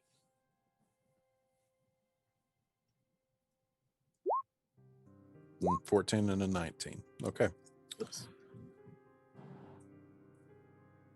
So you gave Petra, you're thinking about this. You're like, well, I gave the word to open the door.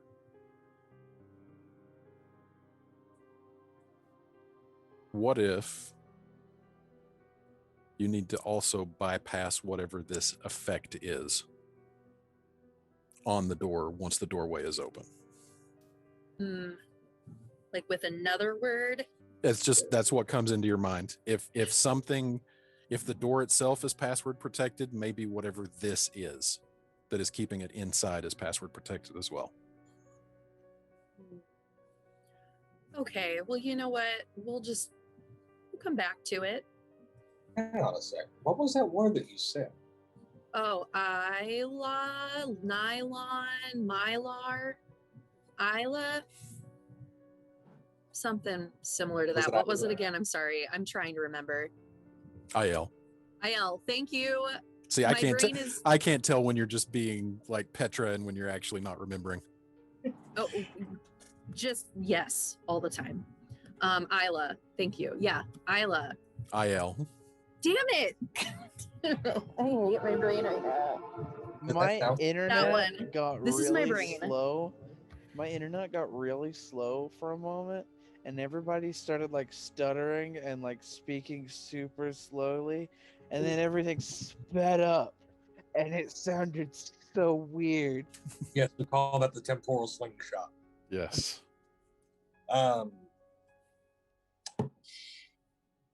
Does the word sound familiar? What languages do you speak? Celestial, Common, Dwarvish, and Elvish. The word does not sound familiar.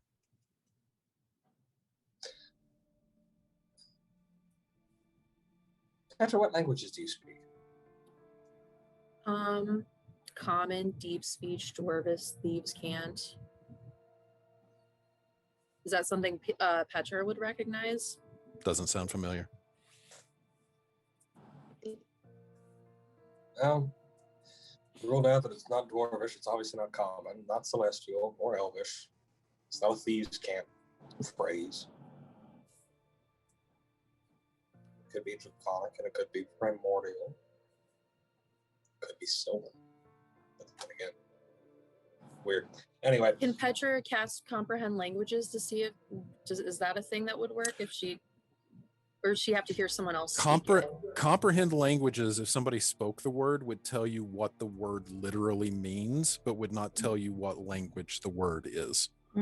So if this actually is a word in a different language, it would, having comprehend languages up would tell you what the word literally means. It's like using Google Translate, but it would not be like, oh, this is Gnomish or whatever. Okay. well, is there anything else weird in this ship besides the skulls and the bowl? No, just a weird like crystalline bowl and a shelf full of skulls. Just perfectly normal garden shed. Yeah, no, nothing else unusual. Petra is going to take the bowl and set it back down on the garden tools. There are garden tools, yes. Okay. I was just wondering if there's just a shed with a bowl and some skulls. No, there's no like actual garden tools or anything. Petra puts the bowl down and grabs a garden tool and throws it at the door and see if that exits the shed. How subtle. Right out. So the garden tools go. Okay. Petra is, God, I don't know what to do. My brain is so broken. Petra's gonna set the bowl down. Go ahead, sorry.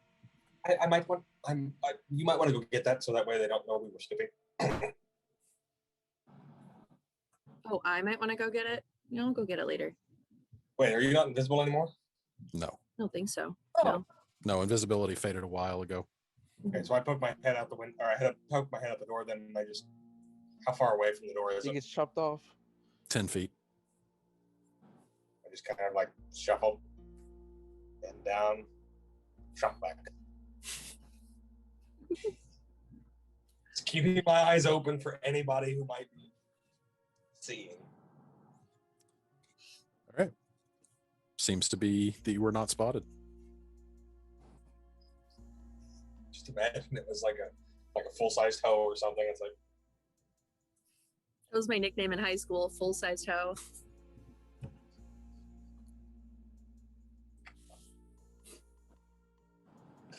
Anyway. I guess nobody wants a half one. Don't kink shame, Ben. Oh, I'm sorry. I'll do with a half one. Okay. Moving right along. my God. Any other ideas, Felix? You're supposed to be the smart one. Otherwise, I'm just going to set the contents of this bowl on fire. That sounds like a really good idea. Firebolt. Burst of flame. Doesn't seem to be affected. Well, that was cool. Didn't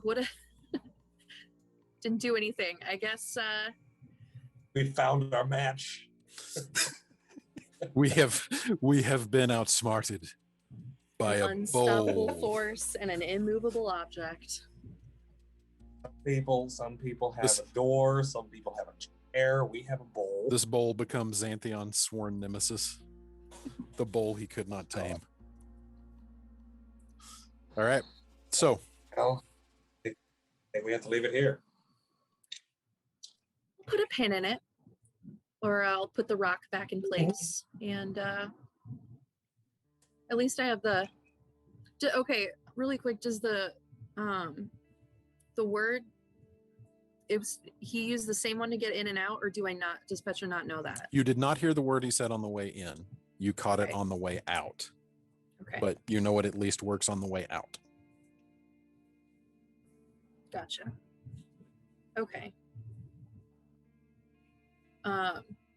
So yeah, Petra's gonna put a little pebble back in, or I don't know if she even moved it. I think she left it there and just opened the door. Yep. So she's just gonna close it back up and pretend like she's snooping or gathering vegetables in the garden or something, just in case anyone's around. Felix is going to head straight into the house.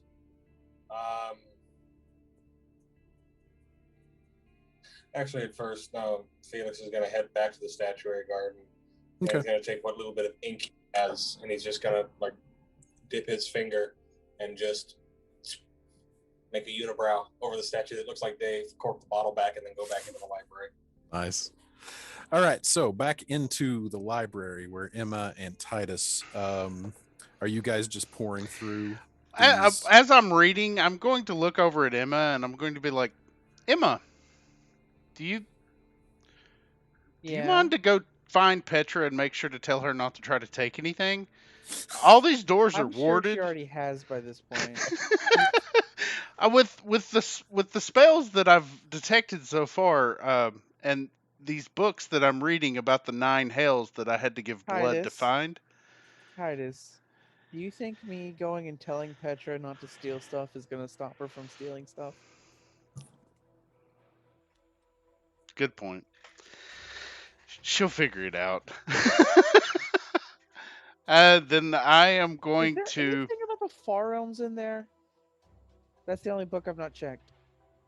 Which book? I'm like, Emma's pointing at the book that he has in front of him. Oh, gotcha. Yes, this is talking about the creatures that we have been fighting, and the Far Realm and all of that stuff. You want to read it? Anything about traveling there? Was there anything in this one about traveling there? Yeah. The easiest way to travel into the 9 hells, it says, is through the River Styx. Okay. And what about the other copper book about the Far Realm? Well, that's actually not so much about the Far Realm particularly. It is more about aberrant creatures. Oh, aberrations. Okay. Sorry. That's all right. So yeah, basically the easiest way to get into the 9 hells is to just follow the flow of the River Styx.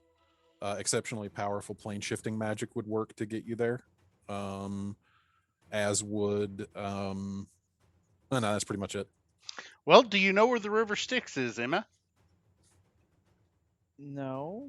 Do you know Emma's asking about how to travel to the Far Realm, not the Hells. She doesn't know you have a thing on the Hells. Oh, okay. Well, nothing about how to get to the Far Realm, but we could get to the 9 hells if we knew how to the River Why Styx. would we go to the Hells? I don't know. I've heard it's great. That sounds like a terrible idea. Nah. In the summertime. Do I finish these books and the stone tablets? You read over both of them. I won't say in depth, but enough to skim them. Roll me a general intelligence check.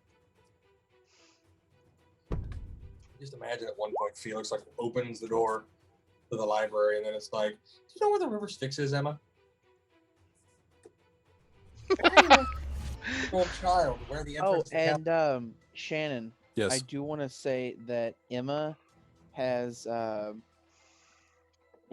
taken out. Does she have a? She's gonna ask Titus for a pin. Why Or is it none of you all bought anything I when didn't we were think at the? about it. I obviously thought of all of it. Here's a pen. I bought 10 of them. She takes a pin. She takes the pin, and she's going to open up. It's the only paper she has. She opens up her stories for children book, Okay. and You she have the just one that flips to the back of it where you said it was blank, and Yeah. she's just gonna start writing what her thoughts. Okay. What I texted you. So you write in your, I think it's called Book of Shadows, maybe. I can't Yeah. remember what it's called. But yeah. All right. Okay. Titus is going to stand up. He's going to go and grab that same book that wasn't able to go through the door, the one that was non-magical. Yep. He's going to put it into his bag of holding and try to walk through the door. Okay. Does he go through the door? Well, you don't have a bag of holding. So Well, what I'm going to put it into my backpack of holding. you don't have an object called Yeah, a you don't backpack have of that. holding. Oh, It's God. you The have a Heward's handy haversack. haversack, for the love of God. And then I am going to try to go through this goddamn door just to see if putting it into a pocket dimension will allow me to go through the door. So you take the book and you put it in the haversack. Into the haversack. Into the haversack. into the not bag of holding. Yes, into the Into haversack. into the handy haversack, to be specific. Which door are you going out? The same one that I tried to throw the book through. The one that The din- goes to the dining room. Okay. So you walk out into the dining room. And then I'll go right back into the library. Well, actually, you Hello, step nerds. through and you're like, oh my God, I'm out. And then the doorway, the other doorway, opens. And What- David Lord Detlev steps through. Okay. From here. From here, Here's- I wasn't looking. I wasn't looking at the map. northern door out of the dining room. Okay. Just steps through. Dave! He's like, dinner is served. I'm not eating here, sorry. I've got plenty of rations. I do not want to eat anything that is prepared here by cooks that I have not met. I am sorry, Dave, but please respect my wishes. I turn on my heel and go back into the library. I feel like Emma's just sitting there listening to this, and she's like, yeah. Good luck. I need it. Emma's dealt with Fey food. She does not want to deal with that shit again. Okay. Then I take the book out of my backpack. Look at the book. What book is this? This is a book on the founding of Cortain. Just a general history book about the history of the kingdom of Cortain. And I'll put it back on the bookshelf, and I'll look over at Emma and kind of wink. Well, I know what I might be doing later. I got to go talk to Petra. And then I'm going to go find Petra. Okay. And I'm picking Ned up and letting him rest on my shoulder. Did I see him like do this whole like putting the book in his handy haversack? I would and say that you may not have particularly noticed that part, but you definitely noticed his like rambunctious re-entry and retrieving a book from his backpack and putting it on the shelf. Yeah. Okay. I guess Emma could piece it together from then. Definitely. And then I'm going to walk and find Petra. Okay. At this point, actually, Petra and Felix and Natari, we will say that Davalor comes to fetch each of you in turn to let you know that dinner is served for the entertainment in the servants' dining quarters. Oh, and I will tell Emma that dinner is served, but I highly suggest not eating the food.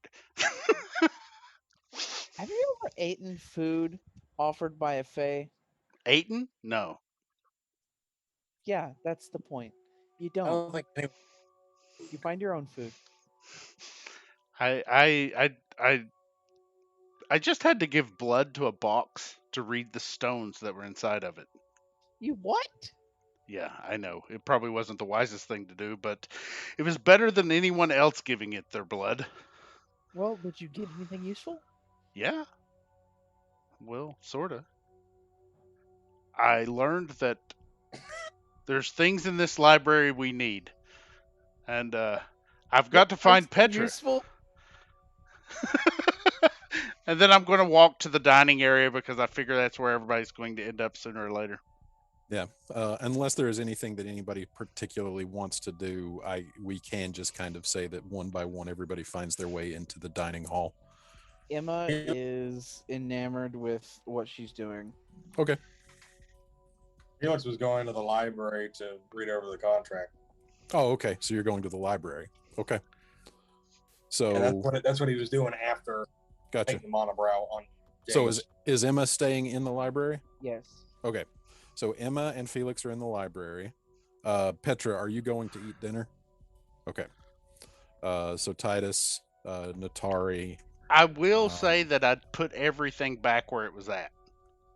Xantheon, and Morlo will say reconvene in the dining room.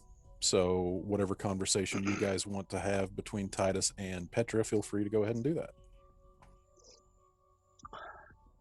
Petra. Mhm. Has there been anything? I'm sure you're sneaking around trying to find things. I suggest you put them in this bag, or you won't be able to remove them. You realize you're enabling me, right? Well, You know you're an enabler. yes. And then Okay. in your head, Titus, you hear the voice of Ned. You realize you're enabling her, right? Well, what other options do we have, Ned? True enough. Okay, well, I will happily accept your enabling behaviors, but we do have to have a talk about this later, sir, because it's quite concerning.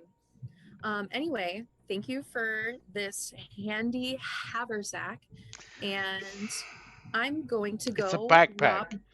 Mhm. It's a backpack. Right, yeah. Super handy, by the way. Love it. Yeah, I'm finding all kinds of fun stuff, and thank you. This will come quite in handy. Well, this lady is more than likely something we don't want to mess with because I found some rather interesting items in the library. And in order Mhm. for her to even get her hands on this, she's dealing with powers that are beyond anything that we could deal with. So if we're not careful, we might end up becoming a cobblestone. That would be an interesting way to go. I'll be careful ish. But I mean, we haven't been up against forces like this before, so how do we know we can't handle them? Well, We'll just have to find out by trial and error, won't we? And she yeah. skips off with her backpack. Okay. Bring that back to me tonight. She's not going to bring Only if that you back call to it you with tonight. I Forever. know, but this is the best way to keep her alive, maybe? Yes, teaching her how to steal things from the ultra powerful fucking, for all we know, is probably a genie. That's how you keep her alive. Somebody cast slow on Isaac. Did anybody else get that? I thought it was Alive. Huh? You did the thing you were describing earlier where you slowed Oh. down all of a sudden. All right. So Ned jumps up onto your shoulder, Titus, and just swishes his tail about. Anything you want me to do? Yeah, but I don't know if we should cast it here.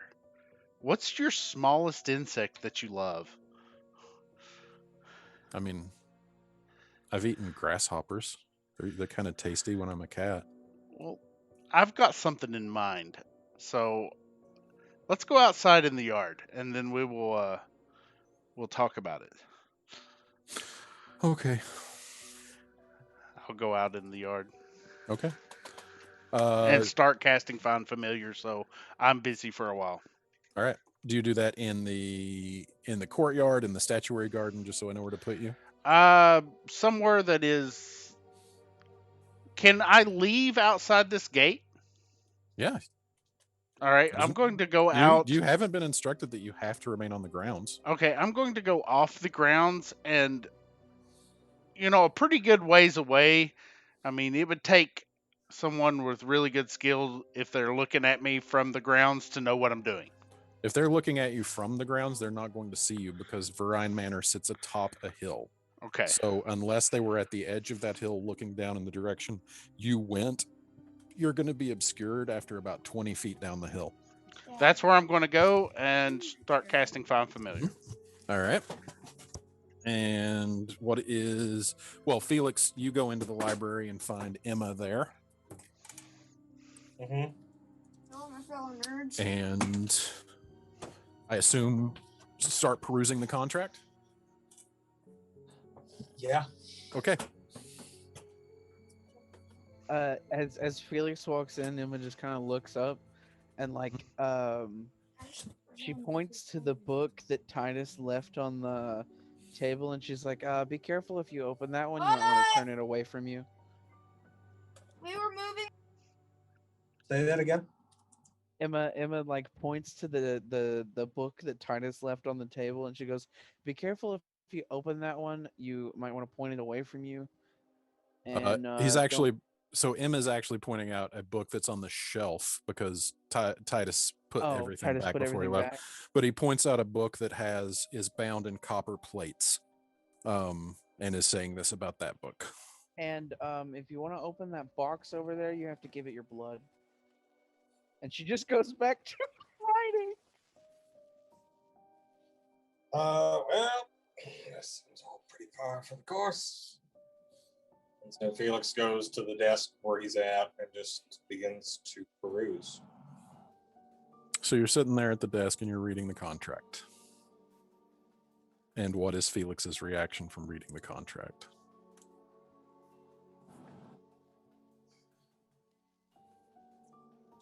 Emma, because Emma's the first one in the room. You hear Felix.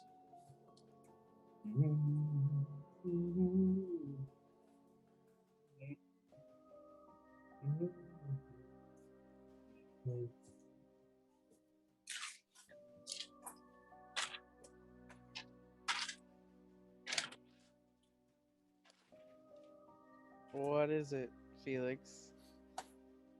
Is that? It's a contract. Oh dear. What'd she get herself into? Fuck. She got herself into fuck. That's what she got herself into. Fuck. She got us all into it too. Shit. Oh. Can I see it? Shit. Yeah, come over here. Emma is gonna stand up and go around. And I point out some. If you click on the link in the chat, you will see it.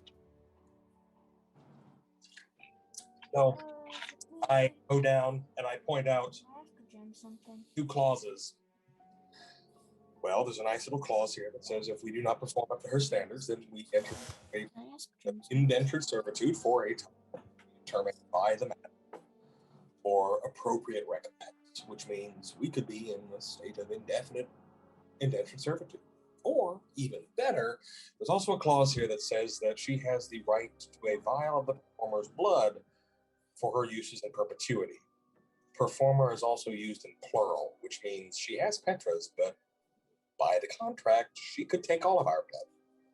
Or a vial of all of our blood, I should say. This deal with the devil. Emma's looking through anything that talks about what might be done with this blood. So are you looking at the contract right now? Yeah. I will direct you to clause. Let's see here. Page 5, clause 24.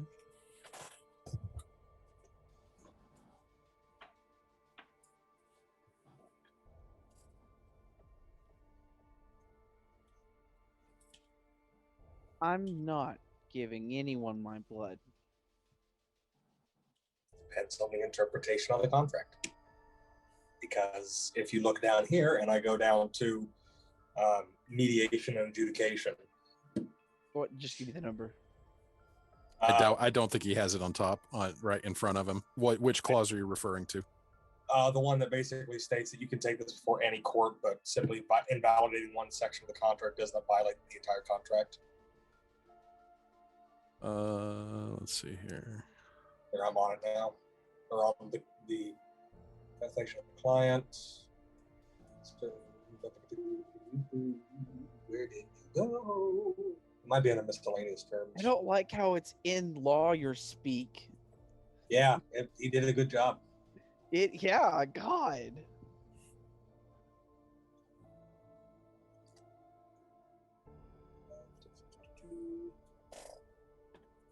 Where did it go? Where did it go? There was one that talked about taking it before the courts. There is. I don't know it off the top of my head either. 21. This agreement will be governed by and constructed in accordance with the laws of Trirexia. The client and performer shall each subject to the jurisdiction of the courts for the Trirexian Synod for the enforcement of this agreement. And then there's another one.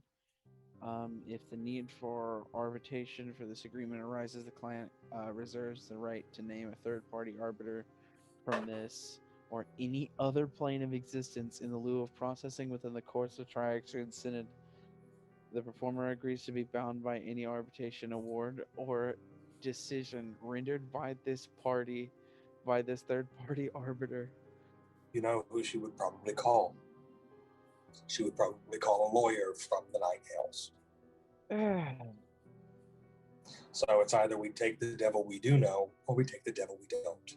Yeah, I guess that's probably a fair deal, given that that box over there talks about the Nine Hells. I wish I could say that surprised me.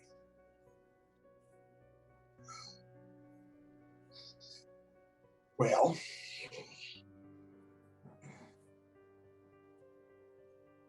shit. Meanwhile, what is Petra doing? Oh, and also, Jim, I haven't come to you for a while. Is there anything that you want Natari to be doing?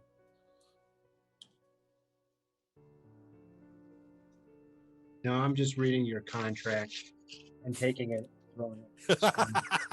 Nice. Oh, also, Shannon. Hmm? You get the Petra. Felix is going to do that one sending I told you about. So Felix hands off the contract. Need to do this real quick.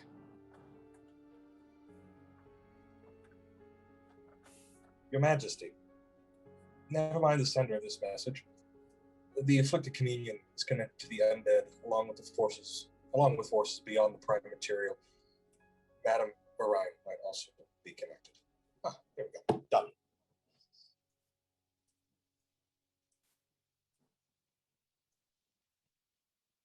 So there you go. I know this voice, but I can't place it. Shit. Whoever you are, thank you. Your service to the crown and to the Three Kingdoms is duly noted. Pop the second one. Oh, shoot. Honestly thought that you wouldn't recognize my voice. But be aware things are moving quickly.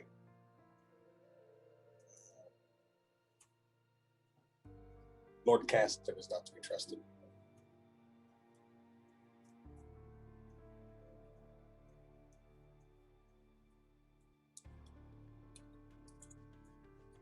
No response.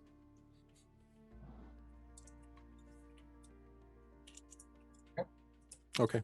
So, Petra. Petra skips over to the dining or the servants area to eat Actually, that conversation you were having with Titus was happening at dinner. Oh, okay. Oh, that's right. Never mind. Petra's gonna. Is there any leftovers on the table still? She's Yeah. gonna scoop it. She's gonna scoop a bunch into the bag of the handy haversack of holding. She's gonna take her arm on the table and just kind of go. And I'm gonna be left with a bunch of shit in my bag. and she's gonna continue snooping. Okay. Where are you going? Petra is going to head to. Let's see. She hasn't been in the library yet. I don't think. Okay. Don't do that. So we will put you in the library. So Petra walks in. Emma and Felix. What have you stolen so far? I don't know what you're talking about. Is that Titus's bag? Yes, and unfortunately, I didn't have to steal this one. He gave it to me, but still. Did he tell you what he figured out? That I can put things in this bag and go anywhere I want, and he's an enabler. Okay. Is there anything else I missed? No. Oh, okay. You What are books should I start with? absolutely correct. Let's hold off on books right now. I'm kind of using them. Oh, well, are there any that you want me to put in here for you to read later, sweetie? Little carriage ride reading on the way home once we're done here? Grab that one. Don't open it. Okay. This one it is. A little Hold on. bedtime reading. Hold on. My internet is dying. Okay. Can you hear me now? Yeah. Okay. Emma's gonna say, grab that one. Don't open it. Pointing at the one with the three bands. The fucking demon book. Right. So, some light bedtime story reading for later. Got it. She tosses it in the bag without opening it. Anything else? No? Okay. Petra, you want to come over here for a second? Mm-hmm. You have something you want me to put in my And- bag? No, not to put in the bag, but I Okay. just want you to look at it so that way you know what is going on. And I present the contract to her and I start Oh, pointing out. God. This thing again, it's so Couple things. boring. Do I have to read it? No, we don't have to go through the entire thing. It's Oh, okay, good. a lot of blah, blah, Words. blah. But there are a couple things that we should note. One, the clause that states that if the performer is found to have purposefully subdued the performance by either, what was it again? Force me or that was Clause 25, page 6. Yes. So basically, if we do not perform, we could enter into a period of indentured servitude. Okay. Time period is determined entirely by the whim and pleasure of the madam. That could be a week, a month, a year, 10 years, lifetime, depends. So, are you saying you're worried about the quality of my performance? No, but we just need to make sure that we're aware of these things so that way you, not necessarily, but others who might perform aren't just getting up there and haphazardly going about it. Oh, so this means all of us? Not just me? Yeah. Yes, because I go back up to the top. Where it says performer, it means the entire group. It means singular. When I made up Oh no! So I didn't really care about myself, but now I've gotten all of you into it. It's okay. It's okay. Felix just it's okay. Maybe I should start reading things. It's okay. It's okay. Let's see here. The group leader warns by signing this agreement that it has the authority to bind the performer to the terms and conditions of the agreement. So we are bound. But there is also a little thing to keep an eye out for. And he shows her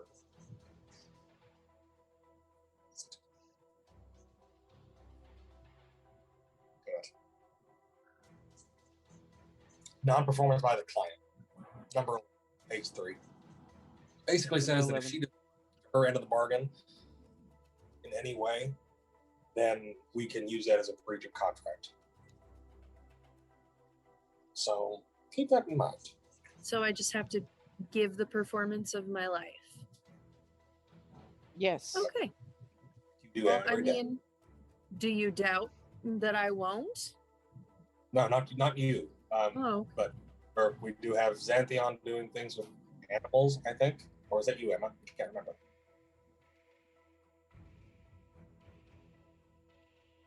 Who was putzing around with animals? I can't remember. Emma's gonna lean over the contract and like look at point out one clause, number 13. Mayor?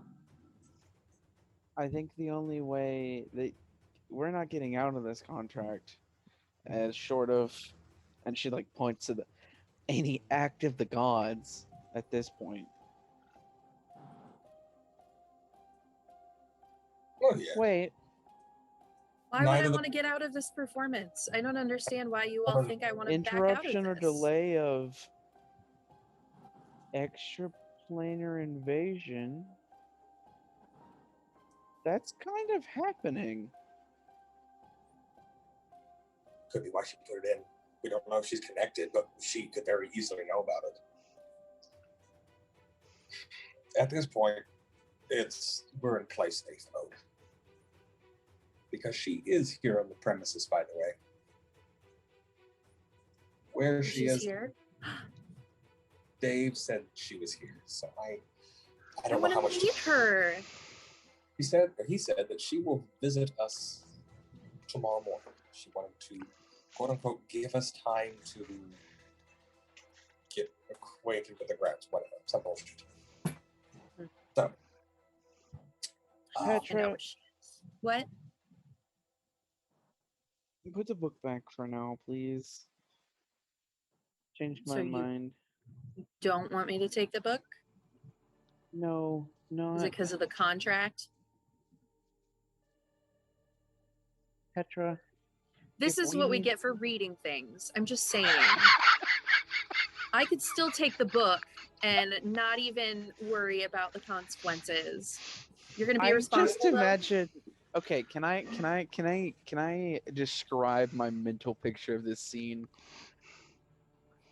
Okay, I just see Petra standing here pointing at Felix and Emma, be like, this is what we get for reading things. And Emma and Felix are just staring up at her like, you dumbass. like there's that moment where like they kind of have the stone face expression, and then Petra and Emma and Felix just sort of like.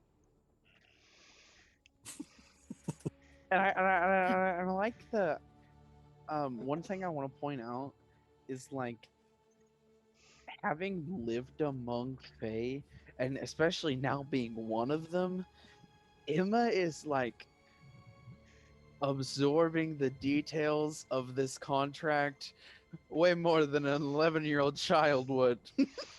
Yeah, very true. See, now, if we hadn't gotten into the details of the contract, you two wouldn't be stressed out. I wouldn't be worried about my performance. We could just pretend like it didn't happen and everything will be great. Right? I don't have any issue with your performance. You perform wonderfully every day. Okay, then we're good. We're good. Yeah, I'm not gonna fail our crew, and no one's gonna die. And nothing hinges solely on me. And I didn't No. do something stupid. And good day to you all. I'm going for a walk. Anybody have any Put the absinthe? book back before you leave. Yeah, here. Fine. I'll be responsible. I wonder if Madame Verine has any absinthe. Emma takes the book and she's like, "Hey, Felix, you see something cool?" Just sort of like takes a slide step a little further away. Sure. Emma turns the book away from it, or it opens it. Okay, so Towards Hello? Felix. are you doing it Like toward Felix? Beetlejuice. Are you doing it toward No, Felix? no, just okay. like off toward an empty area. Got it. So she opens the book, and you see these semi-corporeal tentacles just go shooting out and like She's also gonna grasp try the and get air. a better look at him too. And they went. Now that you're actually looking, they are like smoky and like only like semi-solid. And then like immediately once they grasp and try to grab hold of, just writhing in the open air and having nothing to grab onto, dissipate into smoke and ash and then into nothingness. I think I've heard of that kind of thing. It starts with an H. Does it look Anyway, like doesn't- Emma's Arms of Hadar? No. Well, only doesn't? in as much as The smoky. Hmm? soon. Like only in as much as the fact that they are tentacles. Okay. So What is that book about? okay. With that. Extraplanar entities. Goodbye, fellow nerds. And like Emma's gonna flip I'll be through to the page she saw Titus on, like Are get you into the hungry, one where Jim? there was the thing we fought at the campsite, and slide it over to Felix. Okay. Yeah, there is in this a diagram of whatever creature that was that you fought on the campsite that was like the whirling dervish of claws. I will spend the time to read the book. Okay. It is a study of aberrant creatures and the forces that can corrupt them into their nature. Also, I'm gonna look at Emma, and someone better go check on Petra. I knew that would probably stress her out, but she needed to see it. Okay. And you're going after Petra? Felix isn't, because he's reading the book. I said that to Emma. Oh, got it. I'm kind of, and Emma like slides her book back in front of her, and she's like, "I'm kind of doing something," like tapping the pen on the book. This is Felix.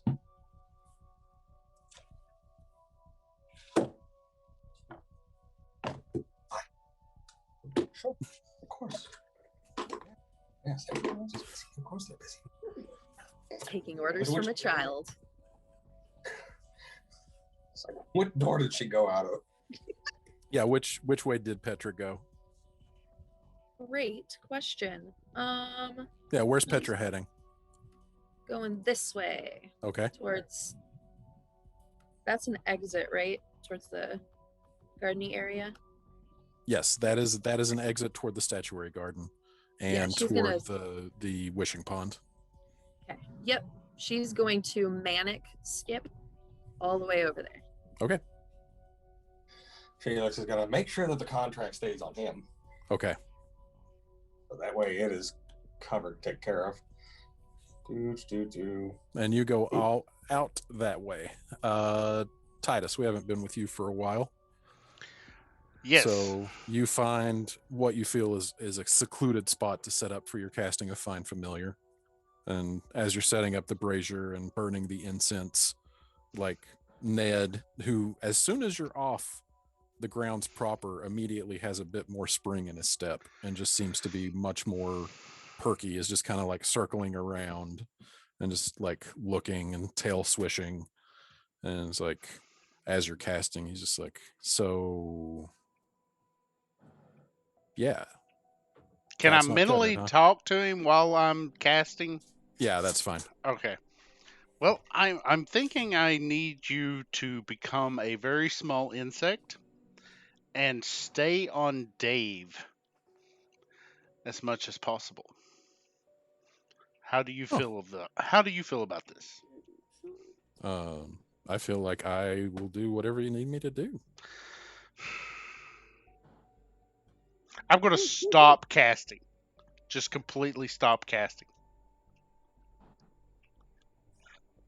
All right, All right. Ned. I don't know if you heard me, but I'm going to completely stop Yeah, casting, I heard you. and I'm just going to look Ned dead in the eyes.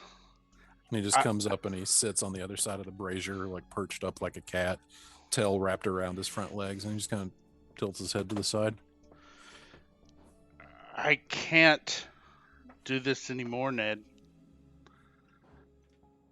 I can't expect me to be better than my family when I'm carrying around a celestial slave.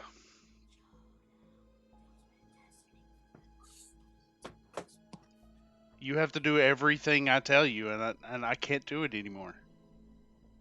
You've been the best friend that I could ever ask for, but it wasn't your choice.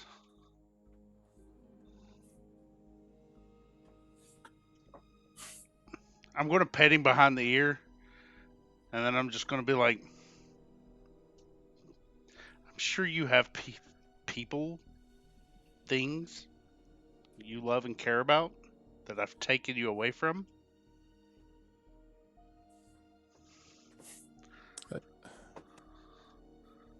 So, buddy,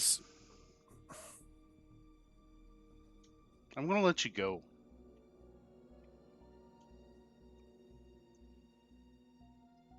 I mean,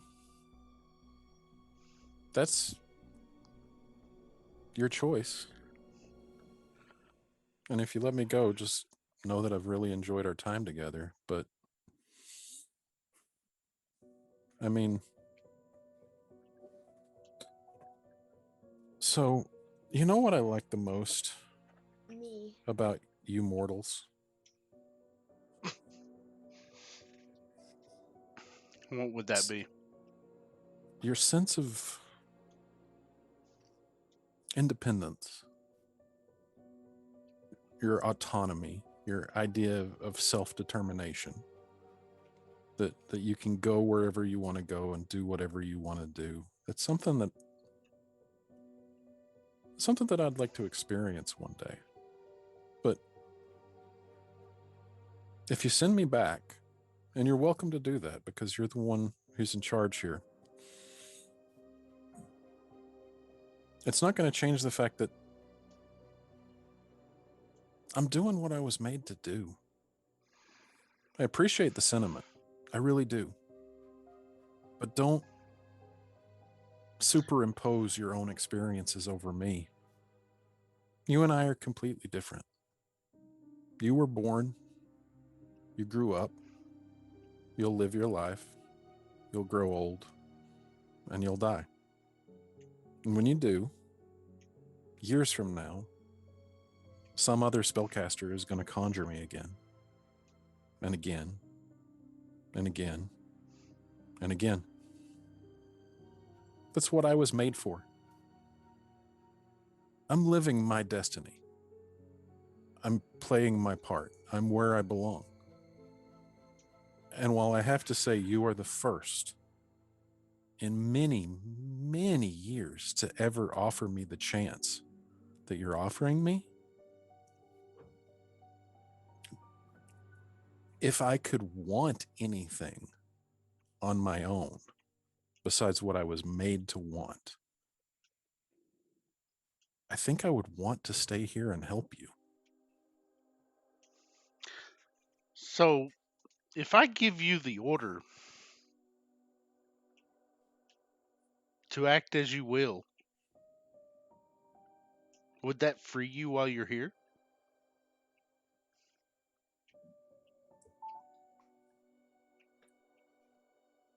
While I'm here, is the freest I've ever been. Even when I'm doing exactly what you tell me to do. If you tell me to do as I will, I don't know if I would be doing much of anything because I don't really have a will of my own. And I don't mean that in a way to make you feel bad about using me. It means I am attuned to your will. That's my purpose. I'm not like you. As I've watched the mages that have summoned me throughout the many years, as they're familiar, one thing that I've always noticed is that they have such grand aspirations, and that what they want changes from moment to moment, and what was important yesterday may be an afterthought tomorrow. But for me, it's always the same. I exist to serve, and I find my fulfillment in doing that. And I don't expect you to understand that any more than I expect myself to ever really be understand what it's like to be inside your head. But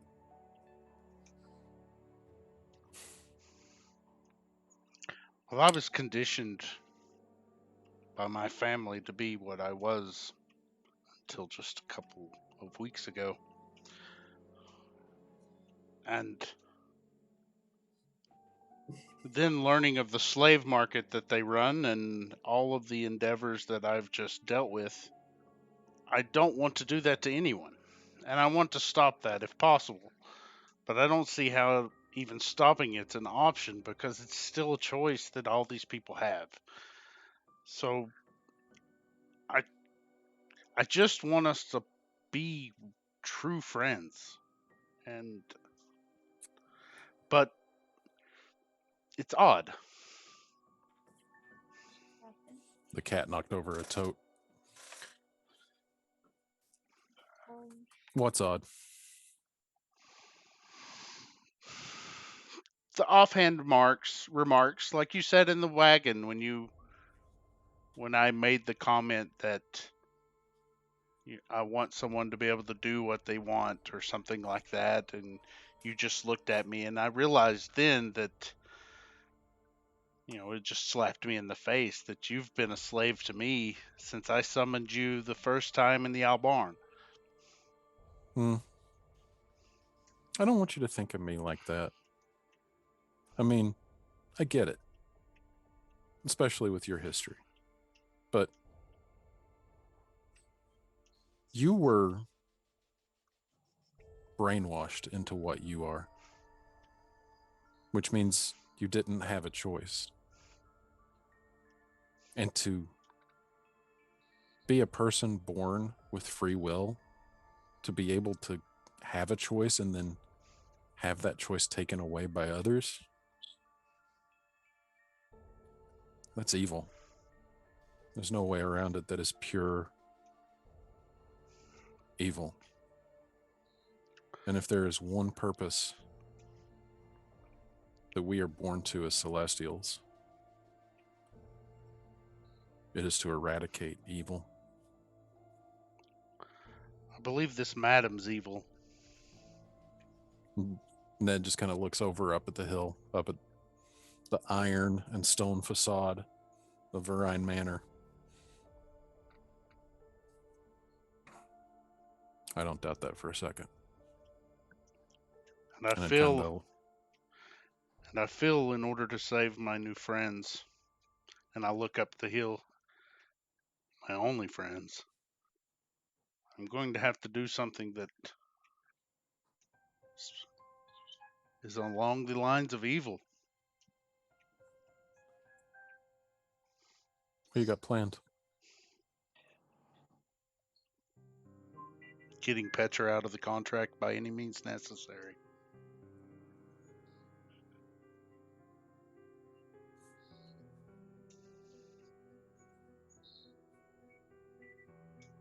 Well, whatever you decide, I'm along for the ride. And then I scratch him behind the ear and I hope you like being a fly. And I start casting.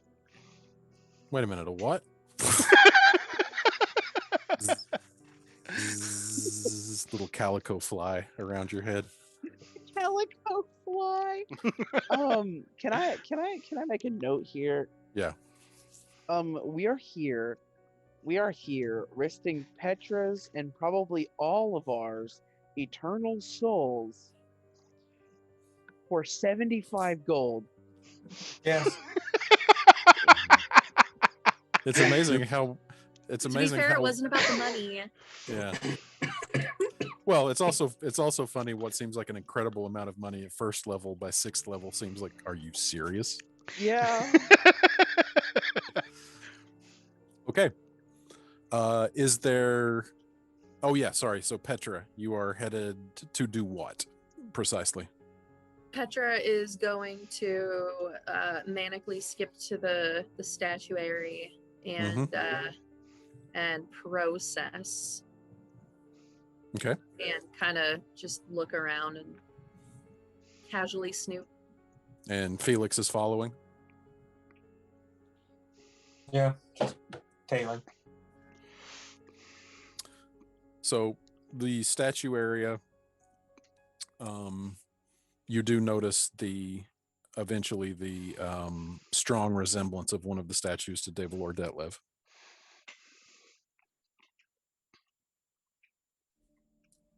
Is there anything that you're particularly wanting to do in the statuary garden?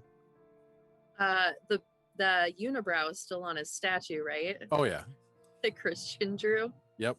She's just gonna lick her little paw and just erase the middle of it. And she's gonna draw a little curly Q mustache on it as well. And a little goatee. Okay. I like it. I like him better that way. He should do that facial hair. And she's gonna kind of internally wonder why there's a statue of him. Is there a statue of Madame Verine in the area?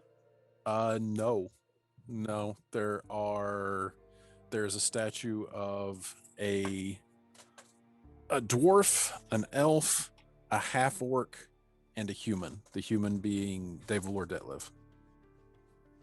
Okay, she's gonna just go over and look at all of those statues and just kind of inspect them quietly. Okay. Wondering why these specific 4 are up in the garden area. Let's see here. So that is 17, the statuary garden.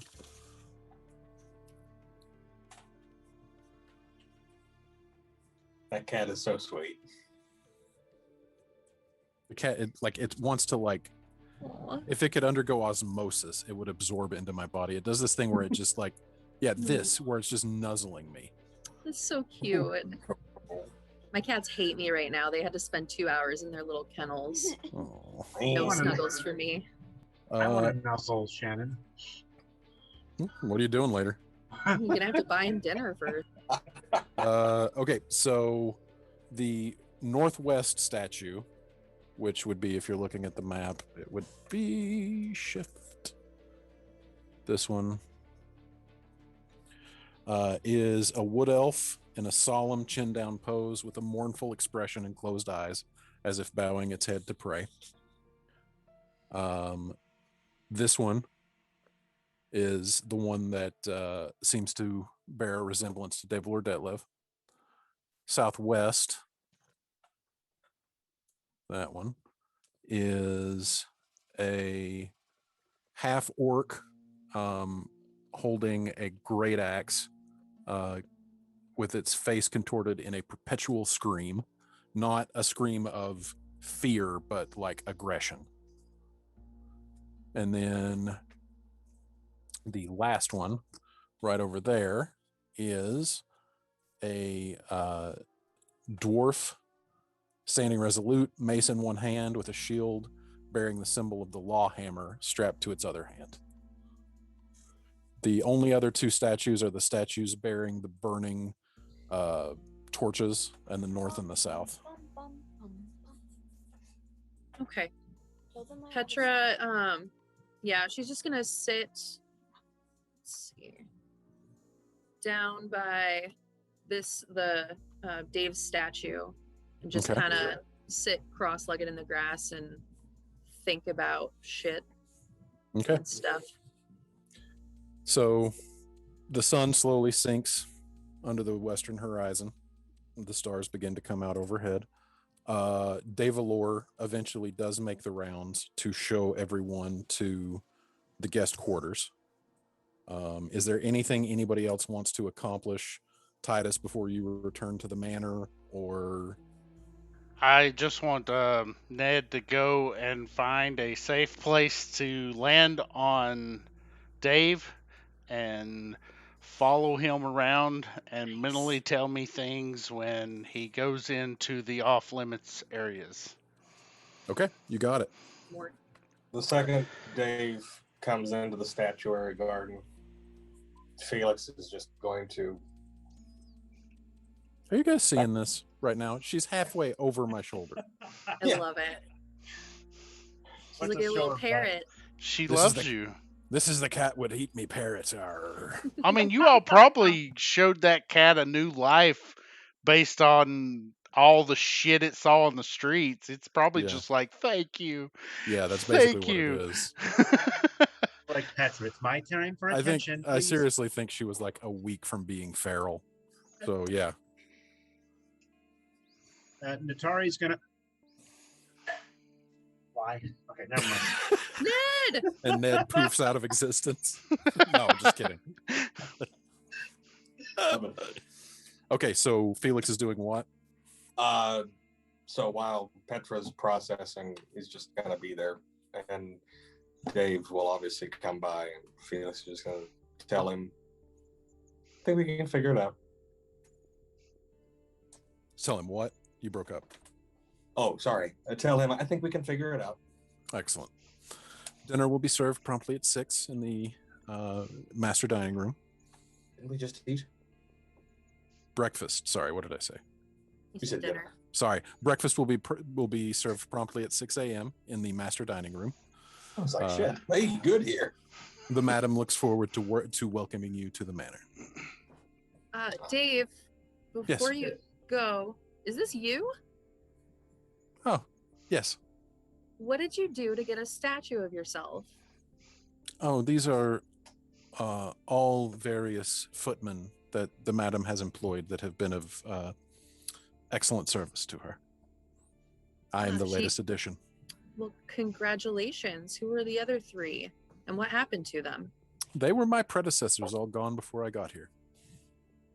Like gone, or just moved on to a better job? Oh, no, just, yes, moved on to a different employment. What are they doing now? I don't know. I really don't keep correspondence with them. Hmm. The madam's Are you- affairs keep me busy. You are a caster? Oh, no, just like the aesthetic.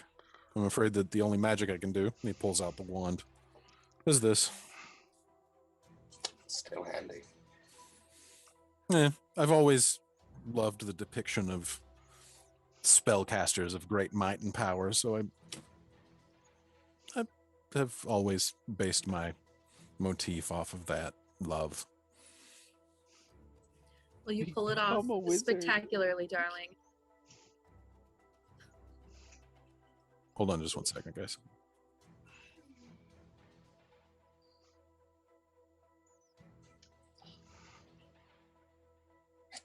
I was so confused. I looked away and looked back, and I was like, what the fuck? It's Jody. Hi, Jody. She seems lagged a little.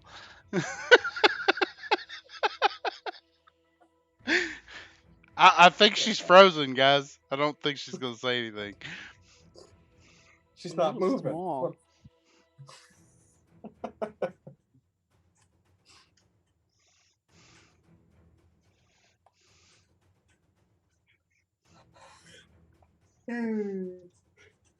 All right, y'all. Be careful. That was That was fantastic because I'm using because obviously either yours is still good or Jody's still does not have the time limit. Mine's still good because I didn't get no warning or anything. So Oh, cool. Okay, yeah. So I did log on to this with Jody's Zoom just in case. That still had the no time limit. So sweet. yeah. But yeah, no. So sorry, where were we? You were playing as Dave, talking about how he liked the sorceress. Yeah, that's basically his whole thing. Just Felix is inciting the shit out of everything this guy says. roll me an insight check. Not very good, but we're inciting. Okay. Has Emma found anything supporting her theory so far? The only book that really seems to the only book that really seems to go into that idea of the far realm being coexistent with the rest of reality as opposed to separated from it is that one book. Okay. There are other books that mention the far realm in passing, but that is the only one that delves into any depth on the far realm. Well, Emma's just gonna, in that case, Emma's gonna write up her ideas, and she's from there. She's gonna close the book and go to move on to just learning about the one religious text you were talking about, where it was one of the earliest religious texts of Tresigar. The Apocrypha of Surdi. It's one of the earliest religious texts of this pantheon. She figures might as well learn a little bit about this pantheon. And then I'm assuming, is Emma just going to hang out in the library all night? Yeah, probably. That's what I figured. Given that she doesn't need to sleep and she's out of potion components. All right. So or could she has enough for 2 more. Okay. So could she just chill there, make 2 potions, and do some light reading overnight? Yeah, that's fine. All right. Titus is going to his bedroom and sitting meditation style and looking through Ned's eyes. Okay. So these 3 bedrooms are the guest quarters. So you guys have to kind of pile in there. Now, since Emma does not sleep, it is basically 2 to a room, and the bed is technically it's a full-size bed, so it would be big enough for 2 of you to squeeze into if you wanted to, or one of you can sleep on the floor. So who is bunking with who, just so I know? Who's spooning with me tonight? Titus goes to Petra, takes his handy haversack back, and Yeah. I'll give it back to you when you ask. And then I'm going Can out I have into it back? not yet. Oh, Then I'm going liar. outside and I'm pitching a tent. You don't want to sleep with me? You can be the little spoon. I don't want to sleep under this roof. It is not adequate. Oh, you Okay. fancy pants. Where Fine. are you setting camp? Not adequate. I'd rather sleep outside. I am going to sleep out here, back where I was casting the spell. Okay. Does Felix see Titus walking off the grounds? Roll a perception check. At advantage. Okay. 15. Yeah, he's not trying to be stealthy. Titus. I'm acting like I don't hear him, and I go down to where I was at, and I pitch my tent. Okay. So Felix just kind of sits there for a second. Puffs. Stop, you motherfucker, I swear to Christ. Just starts marching off towards him. Okay. I love that Christ is pretty much canon in this universe now because of how many times Felix has said swear to Christ. Yeah.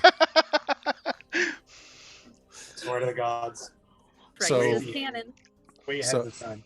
Felix comes marching down the hill after you, Titus. And I'm pulling out my tent and I'm just getting it ready. Hey, how are you, Felix? Oh, nice shopping with me. What the hell's up your ass? Ned don't feel good inside the house, so I'm sleeping out here. You've had us fixed sideways up your ass ever since we got back to carriage. What's bugging you? I Oh. don't like this lady.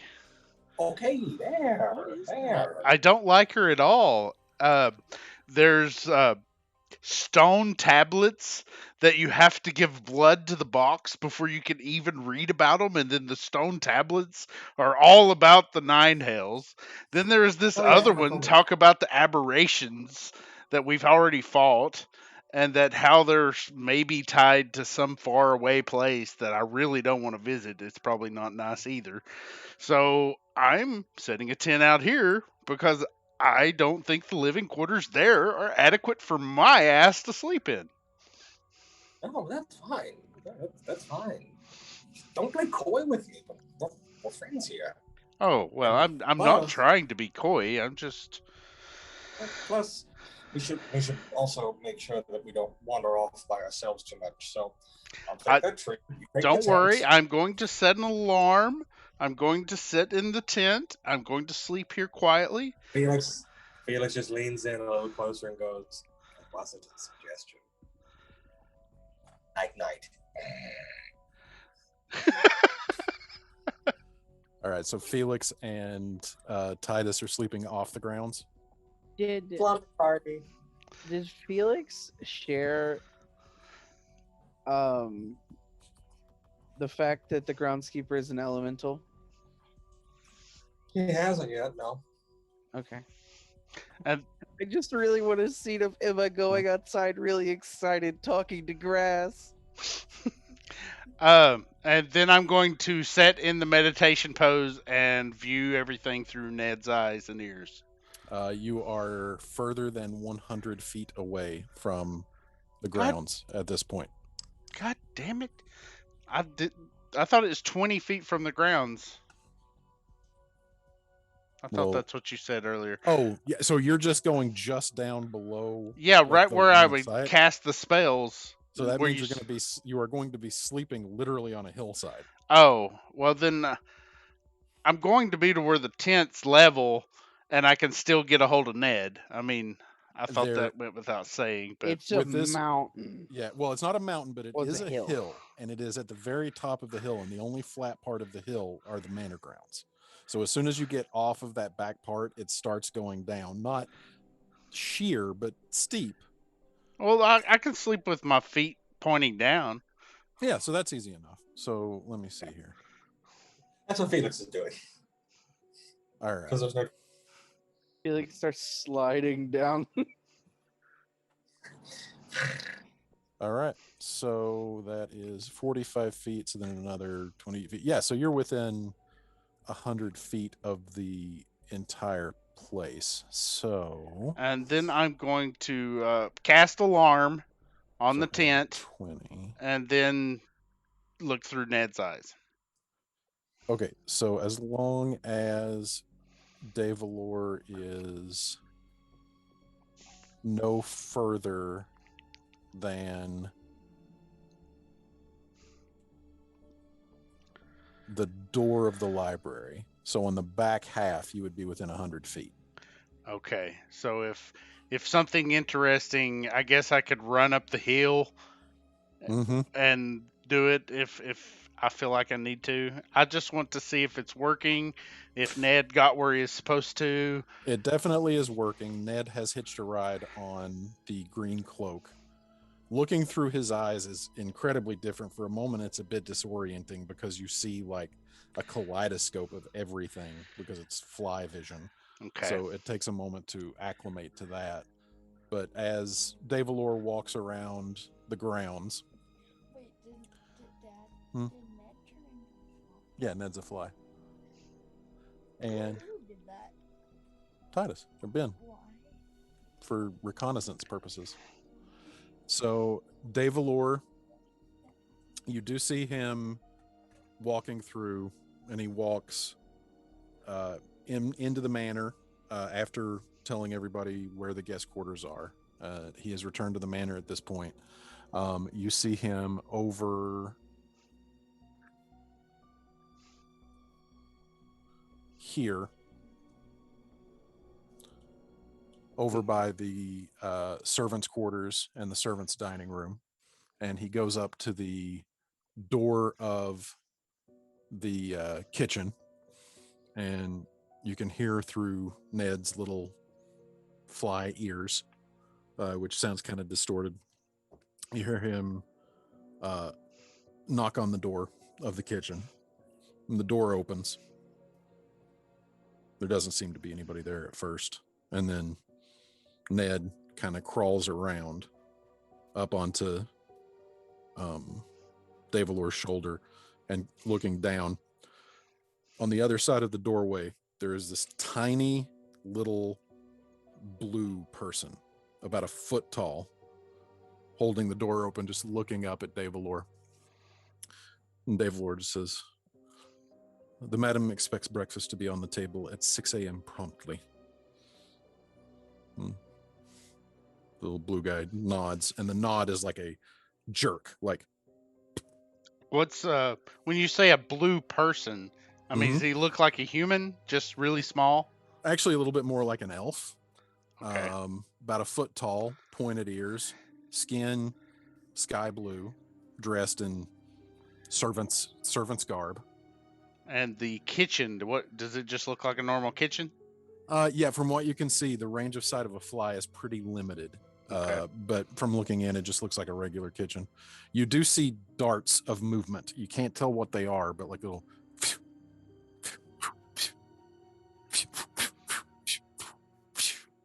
Okay. And then Davalor says, "The madam expects breakfast on the table promptly at 6 a.m. Is the kitchen Nod. very? And the door shuts very quickly. Like, All right. and Davalor turns, walking through this into the dining room, at which point you lose Ned because it moves further than 100 feet away from you. All right. I'm going to get up and go into the courtyards. Okay. And if I actually stay right here, would I Mhm. get the whole house?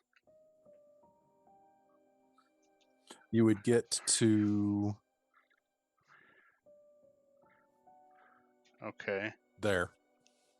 I'm going to go right here Okay. and then just reconnect with Ned.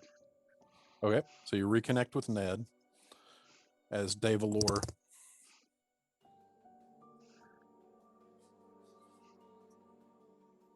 walks down through the foyer. Or actually, no, he wouldn't cut through the foyer for this. Walks into the library. Nods to you, Emma, as he walks past. Exits. Turns down this hallway. Stands at the door to Madame Verine's quarters. The door opens without him ever knocking. And on the other side stands a woman, not particularly tall, but definitely not short, of middle years, perhaps approaching 50.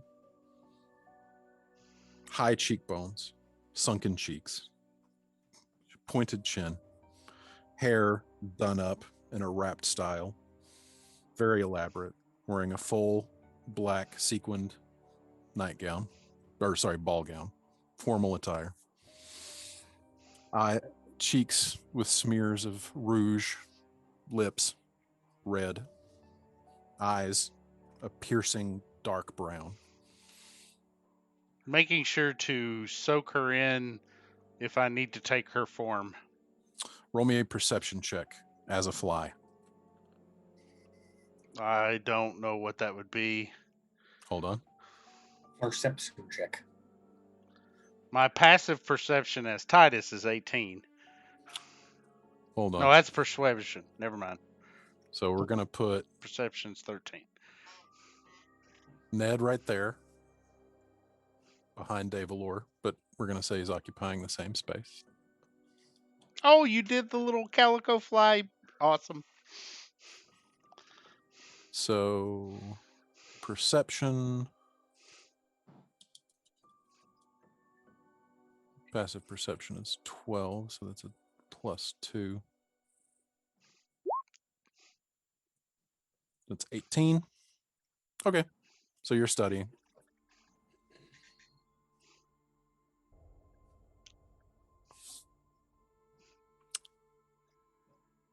The performers are settling in, madam. They've been fed, shown to their quarters. They look forward to breaking the fast with you in the morning. Wonderful. Tell me, what is your impression of them, Davalor? They're an eclectic bunch. But my assumption is that they are talented. I believe they will fulfill the need for the soiree. I certainly hope so. This is a once-in-a-lifetime opportunity. We must not disappoint. No, of course not, madam. Is there anything that you need before I retire for the evening? God damn it. Shit. The guests will be arriving late tomorrow night. Make sure that they are extended every courtesy. Of course, madam. And see to it that our guests do not get up to any trouble while they're on the grounds. Of course, madam. I'm keeping an eye on them. Wonderful. That is all I need you for, Davalor.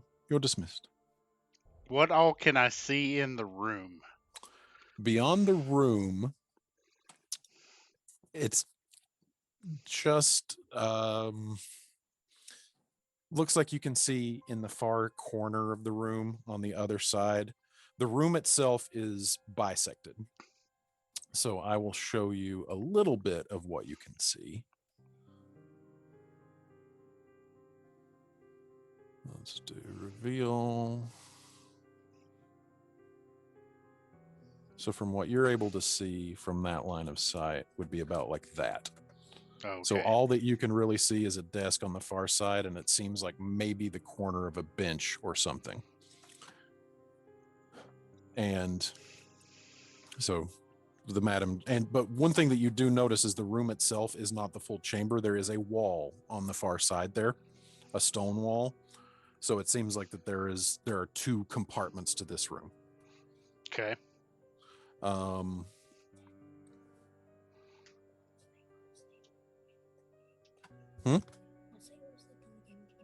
That's what I'm doing, yes. So the madam dismisses Davalor and shuts the door. Davalor turns.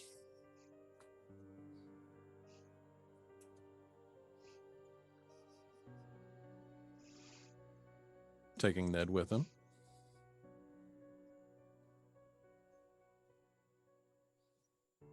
Into the foyer. Out the front door of the manor. If I know he's about to get out of range, I want to know where he goes. I'm just going to be like, Ned, I need to know where he goes. And you just hear Ned's voice popping in. It's like, okay, I'll fly back until... Gone. And you snap back to reality. Something wrong with gravity. Okay. Did I get enough to change into the lady? You feel pretty confident that you could probably do a passing job of mimicking her. Okay. Good. Does And then I'm going to go back to the tent that's on the hill with my Ned sleeping die? friend Felix. No, What'd you say, Ned. Isaac? Where'd Ned go? Out of range. Oh, okay. I thought Ned died. And then I'm going to go back to my tent with Felix and tell him that I'm a fork, bud. I'm a fork. No, Felix is just sleeping on the grass next to the tent. He Oh, was gonna give you your tent. I'm going to I figured kick it was you. like a one person. I'm going to kick I you thought it and was be like like, a one person tent. this is a 10-person tent, Felix. Tent? How big is this tent? Big enough for everyone. I've got enough supplies in my handy haversack for everyone that I knew that they would forget to buy.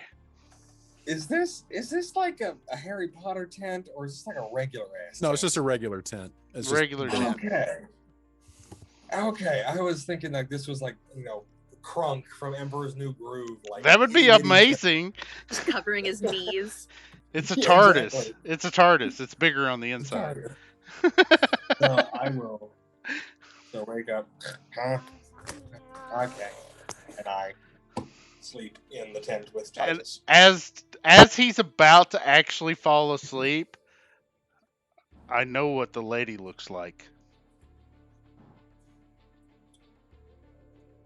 Any horns? No, Undead? I try to take her form and then look at Felix. She looks kind of like this. And I look at her, and from your description, I honestly picture the madam from the bath that owns the bathhouse in Spirited Away. I like that. Fair. I was Like Yeah. picturing Lady Dimitrescu from. Or Lady Of course Dimitrescu, you yeah. were. I'm sorry. I can't not. Definitely not that big, but yeah, very much the same vibe. It's All right. like, oh. And then I go back into my the Titus form I have here. She did not age gracefully. She's going to be a Well. force to reckon with. Yeah. I assume Ned was looking at her. Yes, I had Ned follow Dave. He left the establishment, and he should be back in the morning. Did they say anything? What'd you say? I didn't hear you. Did they say anything? Nothing that wouldn't be expected. So Mainly just creepy, ominous, and creepy, absolute- ominous. She did ask how our people were, and to make sure that we didn't snoop around. And he said Right. that he is keeping their eyes on us, and that we look like a formidable group. So nothing that wasn't expected. I think the kitchen's ran by some kind of 1-foot blue creatures. I mean, can I roll an Arcana, or what would that be, We Shannon? only have 1 foot. They were 1 foot tall. Sorry. hopping. Yeah, I know. They're literally just a foot. That's just a blue foot. hopping blue around foot. everywhere. I Yeah, just roll realized roll something. Arcana, sure. I just realized something about this contract. Not once in this entire contract does it say we're playing instruments. It says we are entertainment. Yep. For all we know, we're being thrown in a gladiator ring. Possibly. All right. So Boy. definitely these things strike you as fairy of some sort, fey folk of some sort. There's some kind of fey folk that's running the kitchen, so you might want to be careful eating anything. Well, the groundskeeper is a literal earth elemental, so that makes sense. What? Mm-hmm. She has an groundskeeper- elemental working for her. Do I know earth- what it takes to make an elemental work for you? Roll an Arcana check. A 4th level spell slot. Permanently. I mean, you are aware that there are certain spells that will temporarily bind an elemental to you. not permanently to keep up your grounds, right? Correct. Well, I mean, technically, if you just kept summoning it Yeah. every time you needed it. Okay. Well, I will be surprised if we make it out of here alive. And I am very curious on how Petra came about even finding out about this contract. I'm almost speculating like Lady Brine was seeking her out.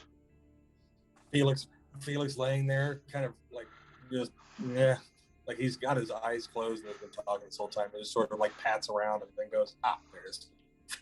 Pulls the contract out and looks at the front page, opens his eyes. Well, they were in Elmswain when it happened. Hands it over to Titus. There's the contract. You can look it over. When was you all in Elmswain? Am I even relevant to this contract? Well, if I were to pull back what legal training I've had, I would say you are by proxy, which is the weakest legal case you can make. But if she's as powerful as I think she is, a judge would be very willing to rule in her favor, regardless of how shaky her claim. So, I think you're kind of damned by proxy. Plus, you did say you would perform, so. Oh, I'll perform for Petra and everyone's sake. I ain't going to walk away and leave you all high and dry. I just. Oh, no, that's noble. That is I noble. didn't understand of all of this. Well, that's legalese for you. You don't have to understand it. All you have to have is your signature on it. But yes, it's just a contract. We're basically, let's put on a good show. I'm not performing. I can't perform shit other than looking like a dipshit. So you all go out, do your thing, wow the crowd, and I'll sit there and pretend to be an accountant. Is this the official contract Petra signed or just a copy? I believe it's just a copy. I don't think they would give me the real one. The real one is probably magically charged and binds it to her soul or something. Cast detect magic on it? It's not magical. Okay. I'll leave you be, Felix. Have a good night's sleep on the hill. No, Felix was in the tent when you said it was bigger. Well, have a good. We're still on the hill. The tent is still on the hill. Oh, I thought you were talking like out in the air. It's like, okay. Flips over. Oh, God. Titus goes to, after Felix shuts up, he puts himself to sleep reading this contract religiously. Okay. Anybody doing anything else before turning in for the evening? Petra's still looking for a spoon buddy. She doesn't want to sleep in her room alone, so she's yelling for Morlo or Natari. Spooning with a turtle. Natari doesn't have a bedmate yet, so yeah, we're gonna throw the priest in with the cat. Sounds like something they'd say in Ireland. All right. Petra, the priest with the cat. Petra, like Emperor's New Groove, opens the door and is like, "All right, big spoon or little spoon, Natari?" She farts and she purrs in her sleep. All right. I need to share a song with them just to tell them. Or Petra. Or Aaron. I call Aaron Petra. Not gonna lie, I'm listening to the soundtrack here pretty quietly and whatnot, and it sounds like the old audio file they used to play over the Goosebumps TV series. Dun, dun, dun, dun. Oh my God, you're right. Like, Dude, I that get song that vibe every so slaps. Oh my God. So everyone besides Emma beds down. I need somebody to roll me a d6, please. I'll do it. 6. 6. Yeah, I thought you said sticks. It's like, what?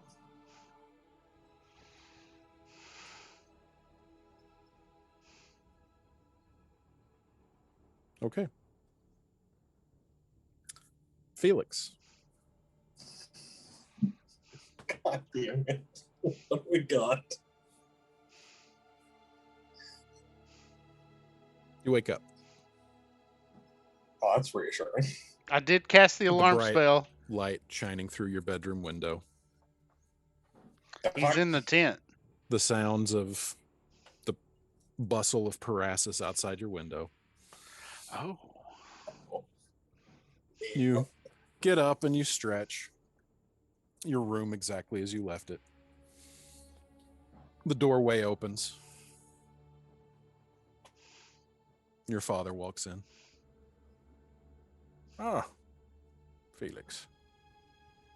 Rise and shine.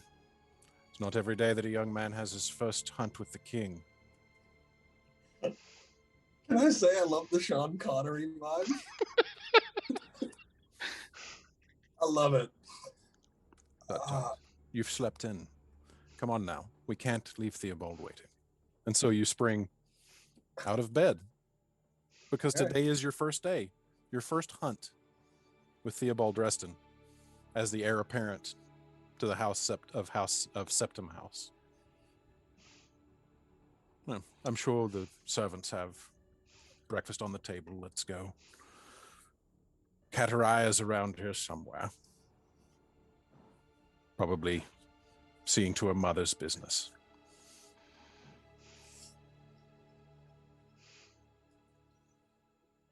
Is there an internal monologue going on right now, or is it just like I am going along with the ride? This is exactly where you're supposed to be. This is your home.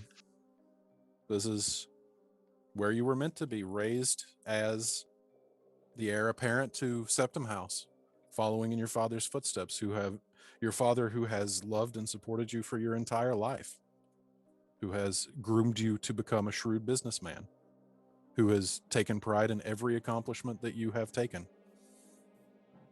And there's no part of me that bucks against that. No. This is the way things should be between a father and a son. A father who loves his son dearly and a son who strives to make his father proud. And he puts his hand on your bedclothed shoulder and just gives it a patronly squeeze and just like, get dressed. Meet me in the kitchen. Leaves. You go about dressing yourself until the door flies open. Pelagius comes barreling through and he just and he raises up a toy crossbow and shoots a little stick that bounces off of your chest. Gotcha, you're it. And he runs out. I go after him if I'm it. Of course you do. You chase after him because this is your game. Them's the rules. Yeah, right? So you go chasing after him and he just laughs as he just comes barreling down the hallway, down the stairs into the main level of the home as you just come chasing after him. Your second oldest sister's name, I can't remember it off the top of my head, the one that you dislike.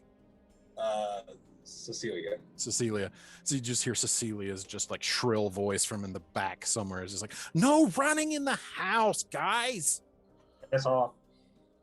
And down the stairs you go, and as you run after Pelagius into the kitchen, he's like, home base, you can't get me. And he goes sliding into the table and takes his seat. And Felix, you're not even dressed yet. As you stand there in your bedclothes, and you look up at your father, and the servant sits down, a plate of food in front of him on the table. I was it. I had to. The table of flesh. Oh, there it is. Of tattooed flesh. Of a symbol that pulses slightly. Of supported by pillars of scar tissue that spread out into the ground. And as it pulses, the worms and maggots and beetles that writhe upon your father's plate of breakfast as he jabs a fork into it and brings up to his mouth and takes a bite, and his skin immediately just starts to melt away from his jaw. It's important to make a good impression, son. As slowly, the skin melts from his face, exposing blood and muscle and sinew, as the muscle itself starts to petrify and drop off onto the table that still pulses with a life of its own. And as your brother Pelagius stabs down into the writhing worms and takes a big bite, you're like, "You'll never get me," and his jaw falls off onto the table. One by one, you watch as your father and your brother just decompose.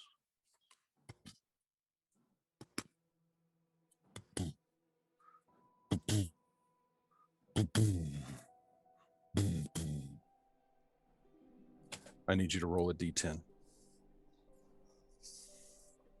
Flarry whoop. You gain no benefit from your long rest, and your maximum hit points reduced by 2. And we will pick up there next session. Damn you, Isaac. Fuck. What'd I do? You rolled 6. It's the fucking Faye's fault. Hello. Shannon, what do you think about Stop my eating my theory? plants. Wow, this is amazing. All right. I came in at 2 completely different parts of that dream or whatever was happening. I left at the whole chasing the brother, and I came back with face is melting off. Oh no, you didn't miss anything. You didn't miss anything. You're good. There was no subtle transition. Oh, okay. It was jarring because I left the room and came back, and it was okay. It was hopefully just as jarring for the people who were here for the whole thing. Yeah. Aaron. Experience? Man, you guys really turn these grounds over. I'm gonna say 700 experience points. Wow. No. That's impressive. 701 experience points. Do it this time. No, I will not. Do it. Ben, Yes. you get an extra 5 experience points for calling it a haversack. Oh, okay. I'll gladly take away that 5 to never have to call it that again. Yeah, that's a yeah, you got it. Aaron. Okay, so Mhm. 705. I have a song request for you. You do? Okay. What is it? What? The song that I've been listening to that really showed me. What is it? The Ultimate Showdown of Ultimate Yeah, Destiny? it's called This Is